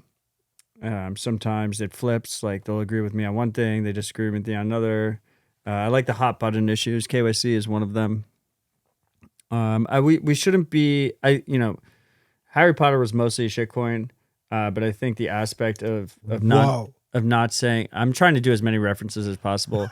The aspect of of not saying Voldemort, saying he who must not be named. Love that. I think is very relevant to today's culture. Like there's a lot of things that people just don't want to talk about. And I think there really is power in just talking about them. Let's have open discussions about them, right? So KYC, this encroaching state-enforced requirement to provide intimate personal information to use basic necessary services, is absolutely anti-freedom. It's horrible for this country. It's horrible for people around the world. It puts us at risk. Like even if you're a statist, like it puts us all at risk. Like it makes America weaker. It makes us less robust. It makes us more vulnerable to potential enemies like China or Russia or other malicious actors that might want to steal our information and use it against our own citizens, right? But people in power have decided that their ability to control us, the trade-off of putting us at risk to our enemies is worth it for being able to control us. this encroachment is not unique to Bitcoin. If you are using dollars and you are one of our peers who predominantly chooses not to use cash, I mean, we've seen with the younger generation, they don't use cash. Like I'm very unique. I'm very unique in this. You in this literally ability just to pulled pull a out wad of cash out of your Like, do you guys have cash? No. You guys have any cash on you? No, but my father would be furious. If We he have did. Mills. We have our great producer Mills over here in the background. have cash? Wait. Keep in mind, if you don't Oh, like I- the audio quality or video quality, producer Mills, she's in the background. I'm kidding. She's mostly just spectating. She did not handle. Mostly, you can blame P. He handled most of the setup. Oh shit, you do have cash. Yeah, look, you have cash. That's rare among our peers. That's because you like weed. But Let's be real. the weed smokers of the youth have understood, what it means to do P2P exchanges, and like the samurai guys, like they get a lot of shit about a lot of things. But one thing they make a lot of sense about is they say like, oh, you say this shit is too difficult. Like every weed smoker in America has dealt with it already, 100%. and like you dealt with it because you had a need or whatever. But my point is this is a little bit long winded, but KYC, providing all this identifying information, surrounds us every point of our life. Like you check into a hotel, you set up Venmo, you want to use any kind of digital payment mechanism, whether that's PayPal, Venmo, Cash App, Chase Quick Pay, bank account, right? Like you're providing all this intimate information. You want to travel on a plane, you're providing the intimate information. Maybe they're going to pat you down, grab your crotch. Like people are giving up all this information everywhere. Now, Bitcoin was a microcosm for a while because we had no KYC. There was like, it was just, everything was, it's hard for you guys to realize. No, I know. I mean, it was But you go back to 2015, 95% of services. no KYC. And it was a big selling point of Bitcoin was like, this was that non KYC parallel economy, right? And then KYC swept in. It swept in super fast. People called it regulatory clarity. They said it was bullish, and it got normalized super fucking quickly in Bitcoin. So it's a very strong sticking point in Bitcoin. Now, if we're talking about using Bitcoin as a money that is independent of states and corporations, to achieve that, it goes to say that you probably shouldn't be giving intimate personal information connected to your Bitcoin and yourself to states and corporations. So if you're deciding to use Bitcoin as a non-state resistant, a non-corporate independent money, then that makes complete sense for you to use a fully regulated service. But if your goal is to have a money that is truly independent of states and corporations, that is truly permissionless, that truly allows access for everybody, and so KYC has two elements to it. It's not only the surveillance and control element, but it's also the exclusion and permission element. KYC policies restrict a ton of people from using Bitcoin with these services. It restricts them from using banking services. It restricts them. During COVID, it restricted them from going to certain restaurants and certain bars. It restricted them from traveling to certain places, right? It restricted them from getting phone numbers and basic services. It restricted them from getting utilities. But it also restricted them from using Bitcoin. So the power of Bitcoin to me is that you can use it outside of those services. So what I would say at the most basic element, and I'm not a extremist on any one side, even though a lot of people probably would. Ironically, people that disagree with each other would pigeonhole me on both sides and say like, oh, like you're pro KYC or you're anti KYC extremist. I'm really like somewhere in the middle. I want people to be aware of the trade-offs. I want people to be aware of the risks. And I want people to be aware of the fact that it doesn't have to be exclusive per individual. Like you could buy Bitcoin through a regulated service and you could buy Bitcoin P2P in person. And you can have two separate Bitcoin stacks, right? And one stack might be you pretending you're Wolf of Wall Street, and the other stack might be you pretending that you're Sopranos and you're hiding your duffel bag in the wall. So fourth reference. You can have that situation. Like that can be how you choose to do it, and that's your personal choice. But what I would say is I'm really against the idea of when you're bringing friends and family into Bitcoin, that you immediately just say, go to this regulated service, sign up, use my ref link. I'm going to get like a portion of your fees, and off to the wolves with you. Go submit all your personal. No, what you really should do is you should send them a little bit of Bitcoin. Let them appreciate self-sovereign Bitcoin. Let them appreciate being able to download a mobile wallet, like Moon Wallet with 2 U's, and you install the mobile wallet and you receive Bitcoin without providing your ID, without providing any of this verification information. Just like instantly, you're just all of a sudden you're connected to this global financial open monetary network. Receive some Bitcoin, be able to send some Bitcoin. Like that is fucking powerful. Like telling someone to go to some regulated service, give them all their personal information, and set up dollar cost averaging. It's just like I know inflation is bad, but that's not. There's no empowerment. There's very little empowerment that's happening there, and they're missing the forest for the trees of what the Bitcoin of what the power of Bitcoin really is. And so even if they choose to actively go to one of these, and they might ask you like, what is the best one? And ultimately it is a decision that needs to be made. This is a trusted third party. This is someone you're trusting with your private information. Like it should be a active discussion that is educated decision, right? Like they're actually thinking about who they're trusting with this information. They might ask you that question afterwards. But their first touch with Bitcoin should be self-sovereign Bitcoin, should be individually empowered Bitcoin. I could not agree more. Sorry, Jack. I tried to shell Cash App. The problem with Bitcoin is when you just say Jack, you don't know which regulated service you're shilling. It could be Cash App or Strike. I think that is a... I don't know how to summarize what you have said in a more eloquent way. No, I appreciate what he said. Like, to be honest, like it makes me think like differently about the way I would approach if a friend who has no touch point to Bitcoin already were to reach out to me and be like, help me figure this out, help me set it up.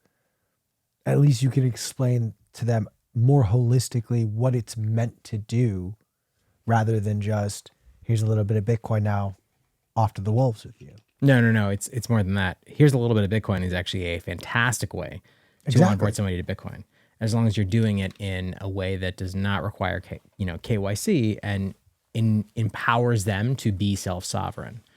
But saying like, oh yeah, you want to understand Bitcoin, like, go sign up for, fucking whatever exchange. Or we're shilling Cash App. Sorry. You should not say go sign. No, the reason I use Cash App as the example is because they already have it. It's the Yeah, number exactly. one app in the exactly. finance There's section of the App Store. less friction there already. It's like the app's already on your phone. That's genuinely why. But like, me, here's that an just interesting microcosm with Cash App. Obviously, you need to use KYC to use Cash App to begin with, but to use the Bitcoin portion of Cash App, you have to use even enhanced. You have to go further. So they might already have Cash App on their phone, but to actually withdraw their Bitcoin to their own wallet, they need to go through an additional level of KYC. So it actually doesn't reduce that much friction. It might reduce like mental friction of trusting a company because you already trust that company, but you're still providing additional information. When you think about it, it's like the amount of people that their first touch point for Bitcoin was entering their home address, scanning their driver's license, and then taking selfies. And then we go on Twitter and we say, like, Bitcoin is fuck you money, Bitcoin is freedom money. Like, this is like the future of money without the state and corporations involved, while the majority of people are going straight in through state and corporate surveillance machine.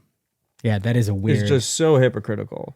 And it's just a fucking tragedy. It's a massive tragedy. And the thing is like, options are good and people should be able to choose what they want to do. But, we also talk about incentives in Bitcoin a lot, and money talks, So most of the public people, they're talking about the KYC regulated services. Why? Because those are the services that make money. Those are the services that pay them. Those are the services that sponsor their conferences and their podcasts and their books. So that's what's talked about. There aren't that many people that are talking about that you have other options, that you can earn Bitcoin, that you can trade it P2P, that you can mine Bitcoin, right? People don't talk about those as potential on-ramps to Bitcoin because there's no individual incentive for them to do it. And I think it's important that someone who kind of, myself, who stumbled into having an audience, talks about those situations because there's not enough people talking about them. Well said. Q, going forward. I feel ashamed. Yeah, If I'm being quite honest, I genuinely feel ashamed right now. So I'm going to just sip and puff for a little bit while P takes over this conversation now. To be clear, he's not sipping on the mezcal. No, he's not. He's got a fucking like half full glass. You and I are the only ones who've killed this entire bottle. I've outsmoked you. No one likes a counter. Yeah. I'm just reflecting on my own experience of getting into Bitcoin. In my first exposure to Bitcoin was in 2017, and I did not understand it until a couple of years later. But I had the experience that I think you're speaking to, which is sort of this sense of expansive freedom of being like, oh my gosh, like one can transact in value separate from the existing kind of Orwellian visibility of the state. And I'm just realizing that after, in this conversation, like, you're right, that 99, or I don't want to say 99, the majority, like 99% of newcomers. Yeah, they don't experience that. Yeah. Like, that was the thing that blew my fucking mind. It was like, oh my gosh, there is and I came in as someone who's building like options trading bots and traditional equities and stuff. And I was like, oh my God, there's so much liquidity in this space. And it is free, not in the sense of like, oh, where I'm able to avoid regulatory things so that I can do bullshit things. It was like, oh my gosh, this is actually money that can be used separate from state oversight, corrupt state oversight. And I am just thinking about how, as you said, so few people have that experience today. Yeah, it's like our money is essentially on non-Bitcoin money, right? Fiat money is essentially on these centralized servers that are controlled by governments, corporations. It's not our money. It's IOUs. While Bitcoin, like, the money is in the computer. It's like Zoolander. It's actually in the computer. You have the keys. You own that money.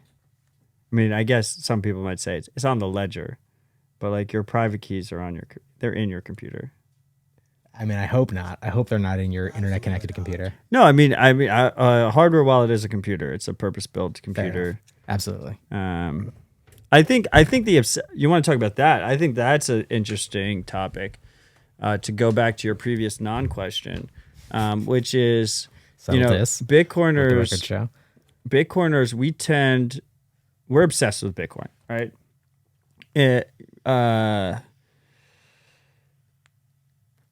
Bitcoin. A lot of Bitcoiners are obviously obsessed with Bitcoin. We're very enthusiastic about Bitcoin. We go down the rabbit hole. We go super, super deep. There's so many different facets of Bitcoin and associated parallel systems that you can discuss and talk about and dissect and argue about. But ultimately, to me, Bitcoin's value prop is in its simplicity. It's a money that you own yourself, that you have control of, that doesn't require permission from anyone else, that can't be censored by anyone else, that you don't have to think about. It's a robust, stable system that is just existing, and you can choose to partake in it and use it if you want to use it. And when you go down that route of Bitcoin and simplicity, like, the majority of people are going to be using Bitcoin on internet-connected devices. They're going to be using it primarily on their mobile phone. They're not going to be, some people will choose to use hardware wallets. Some people will use multi-sig. There'll be all different options, shapes and sizes. People will have different signing devices, different configurations of how they use Bitcoin. But the overwhelming majority of people will be using it on 24/7 internet-connected mobile phones, period. They will download a mobile app and they will use their Bitcoin on it. And that trade-off balance between convenience and security will be way better than the status quo for the overwhelming majority of people. I think Bitcoiners pretend that's not going to be the case. Like that is the trajectory we're going to. If you choose to use your own node, you choose to hold your own keys on offline devices, print them in steel, have them geographically distributed, that's your prerogative. That's what we do.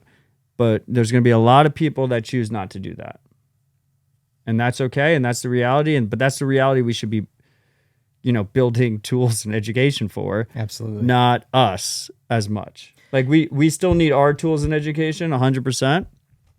But like when you talk about like the next billion, the next 5 billion, you have to talk about mobile phones. You have to talk about hot wallets. You have to talk about improving those trade-off models. Yeah, and I think I love that you just literally just you lost your wedding bed.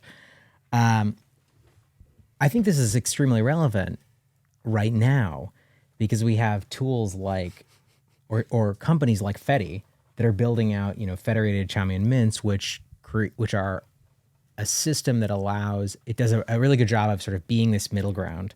You have sort of like these fully custodial IOU based Bitcoin systems on one end, and then you have people like us who are like, or at least me, who's like, 2 of 3 multi-sig, I'm attaching one to a seal, one to an eagle, one to a cheetah, releasing them, and if I deserve it, I'll get it back. Well, I like that strategy. And it's good. It's good. Yeah. You're welcome for my sacrifice.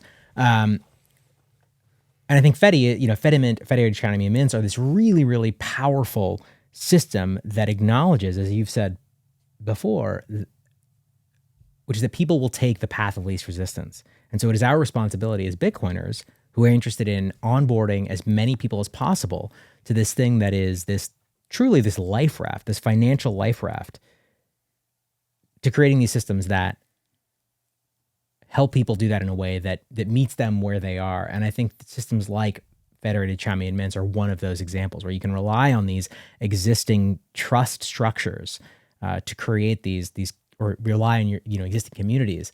And I think that's really powerful. And on that same note, I've been trying to think of an analogy that that resonates with people around how important being able to have custody of your own, money. And I read a lot of science fiction, and I kind of feel like an analogy that works is if we were a spacefaring civilization, or when we are a spacefaring civilization, the idea that you should not have control of your own oxygen, I think people today would hear like, oh yeah, what if the government was like, yo, we get to control whether you have oxygen or not. And if we decide you will die of, oxygen asphyxiation, that is the way it is. The justice system decides that. I think people today would react and be like, that sounds fucking crazy. No, I think most people would be cool with that. Are you serious? It's for the greater good. Shit, man. Maybe I give people too much credit. I feel like if it was literally the idea that like you could literally not be provided with oxygen just because of like a government fuck up, they're like, oh, I'm so sorry. Somebody decided that this payment. But they're about to do that with energy. They're literally about to do it with energy. We're going to see the case study in real time. I think you're right, but I think even energy is like farther removed because people. Yeah, like, oxygen is the core. I mean, what? Like they made the reference in Spaceballs where they had the bottled air, that the rich people drank the bottled air. No, but I think another reference. Number 6.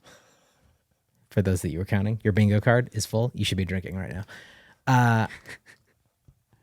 But that's what it's like, right? Bottled air. I mean, we see it with water, right? Already.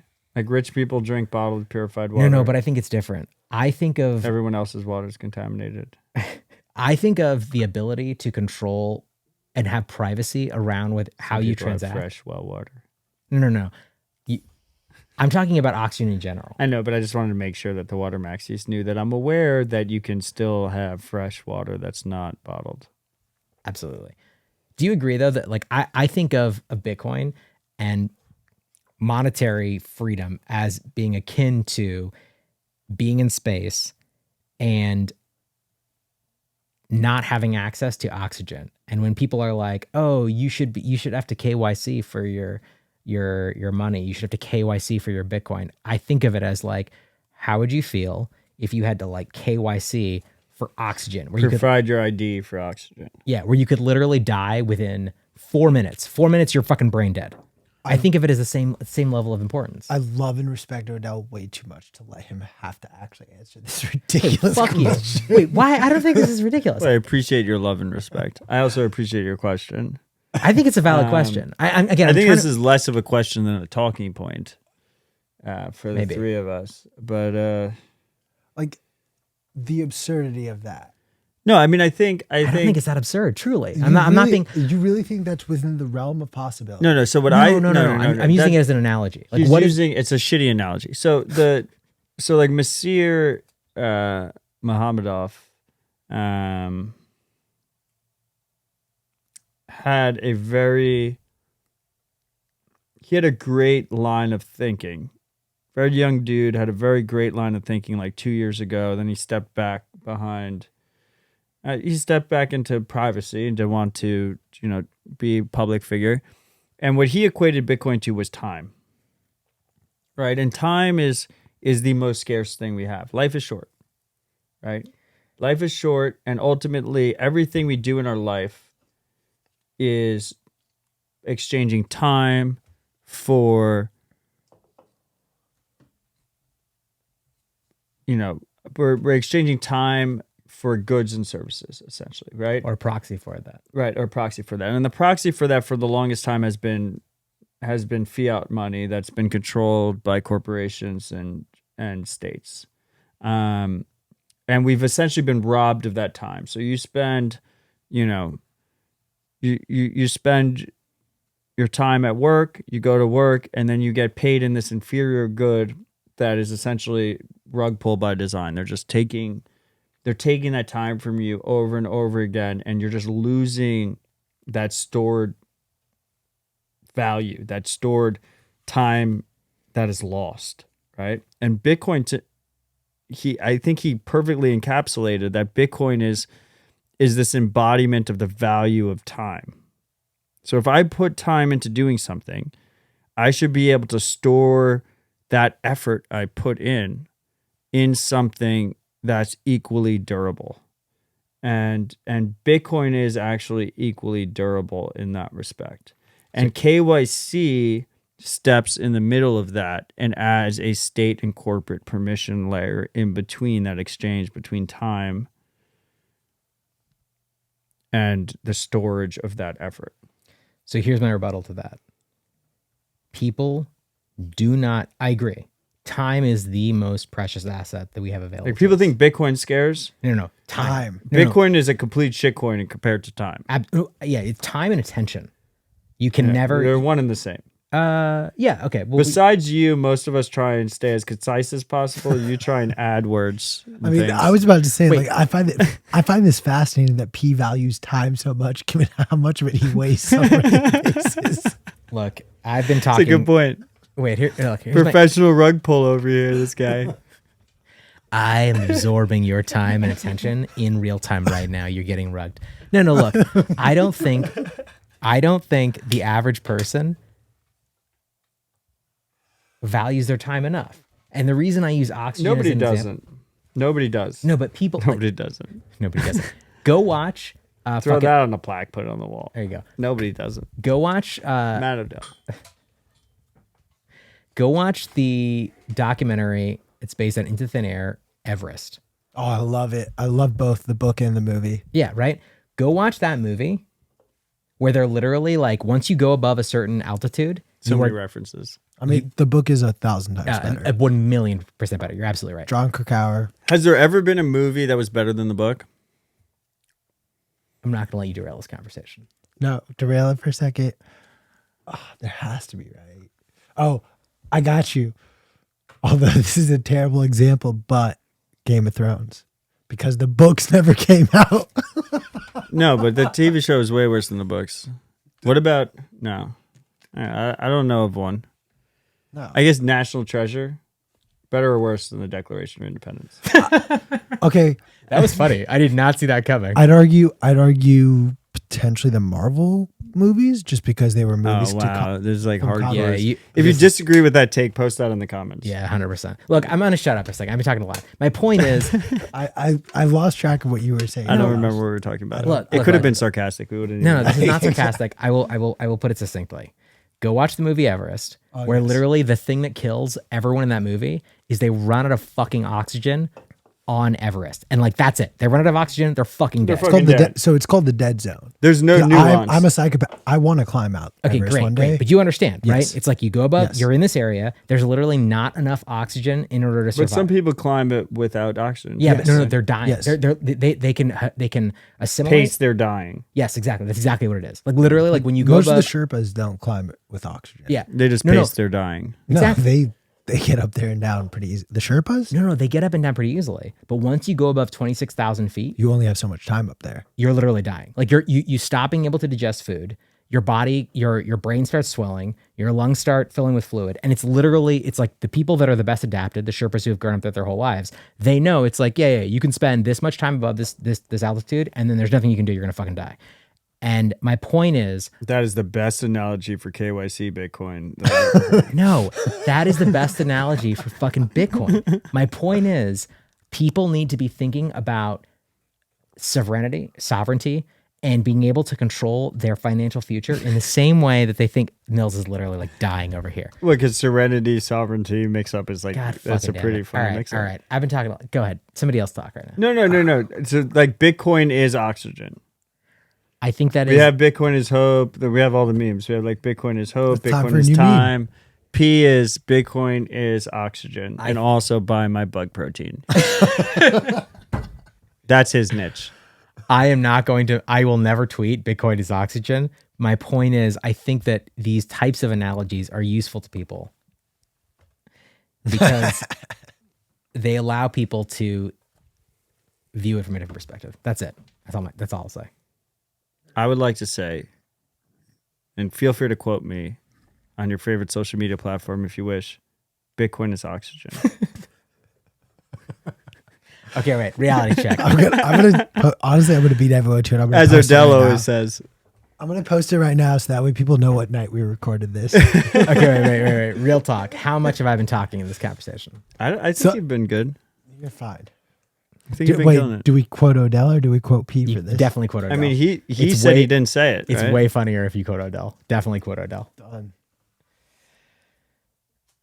Mills, what do you think? Mills has already tweeted it. I might have already tweeted it. It's fine. She Fair said enough. she might have already tweeted Fair it. enough. All right, this rip has been going for 2 hours and 5 minutes. Great rip. Fight Club, the movie's better than the book. Fight Club, the movie's better than the book. I've never read the book Fight Club. Interesting. Thank you. Written by someone from Washington State. Check pound. I mean, the movie's great. Movie's great. She's telling us things you can't hear. It's written by someone from Washington State. The book is a letdown. The book is a letdown we're cutting all compared this to the out. movie. Mills. You can follow her at Mills. At specific mills. At specific Mills. You don't even fucking know. This is your colleague. This is your compatriot in arms. And you're over here just. The key was that I tried to do the show. The attempt was made. I want to be clear. Thank you so much for joining us, Matt Odell with an apostrophe. Odell. Yeah, Irish Odell. What else? Thank you for your patience and grace as well, sir. You are very graceful. Oh, it's been a pleasure hosting you guys in my studio on your show. All right, we'll see ourselves out. Before we wrap, I would just say that you boys work at Bitcoin Magazine. I've been working with Bitcoin Magazine for a while now. We do have a fantastic conference that's going to be happening in Amsterdam. And you can go to b.tc/conference. And you can use discount code Odell. Oh, son of a And bitch. you would get a better discount code than both of these. No. dudes. You know the drill. You know the drill. Can you- So if you want to rug pull your two favorite hosts, consider using Tino. bleep out Odell's code, and Just Can you use please promo give- code BM Live and get Just 10% off. Just use their promo code. You can have fun staying poor. It's fine. Tito, make sure you peek out. No, but honestly, boys, it's been a pleasure. I'm glad we made this happen. I'm glad we had you and Nash. It's been fun. It's so great to be it's here, not man. over yet. It'll be a good time. Yeah. No, I love you both. It's been a pleasure. The feeling is mutual, man. Thank you so much. That's a wrap. Be sure to like and subscribe. Jesus fucking Christ. Let me do this. Let me do this. Be sure to like and subscribe. Please invest in my own company, Insect Milk. This is artisanal insect milk that is milked from the teats of cockroaches by orphans. They have the tiniest hands. Their nails are clipped. It's just ecstasy. You should buy that above Bitcoin. Thanks so much for listening. Goodbye. No, I'm not happy with that. All right. Again. Beefinitiative.com. Yeah, that's a better and one. Stay humble, stack sets. And Beefinitiative.com. don't invest in any of Peace companies. Yeah. But I'll second the like and subscribe part, and definitely comment. We love your comments. We appreciate you, and I look forward to joining these two gentlemen again. So if you do comment, if you do provide us feedback, we will use that going forward. The comments are just going to be like, remove P entirely from this podcast. And don't forget to mind your P's and Q's. He said it. That's it. That's all we got.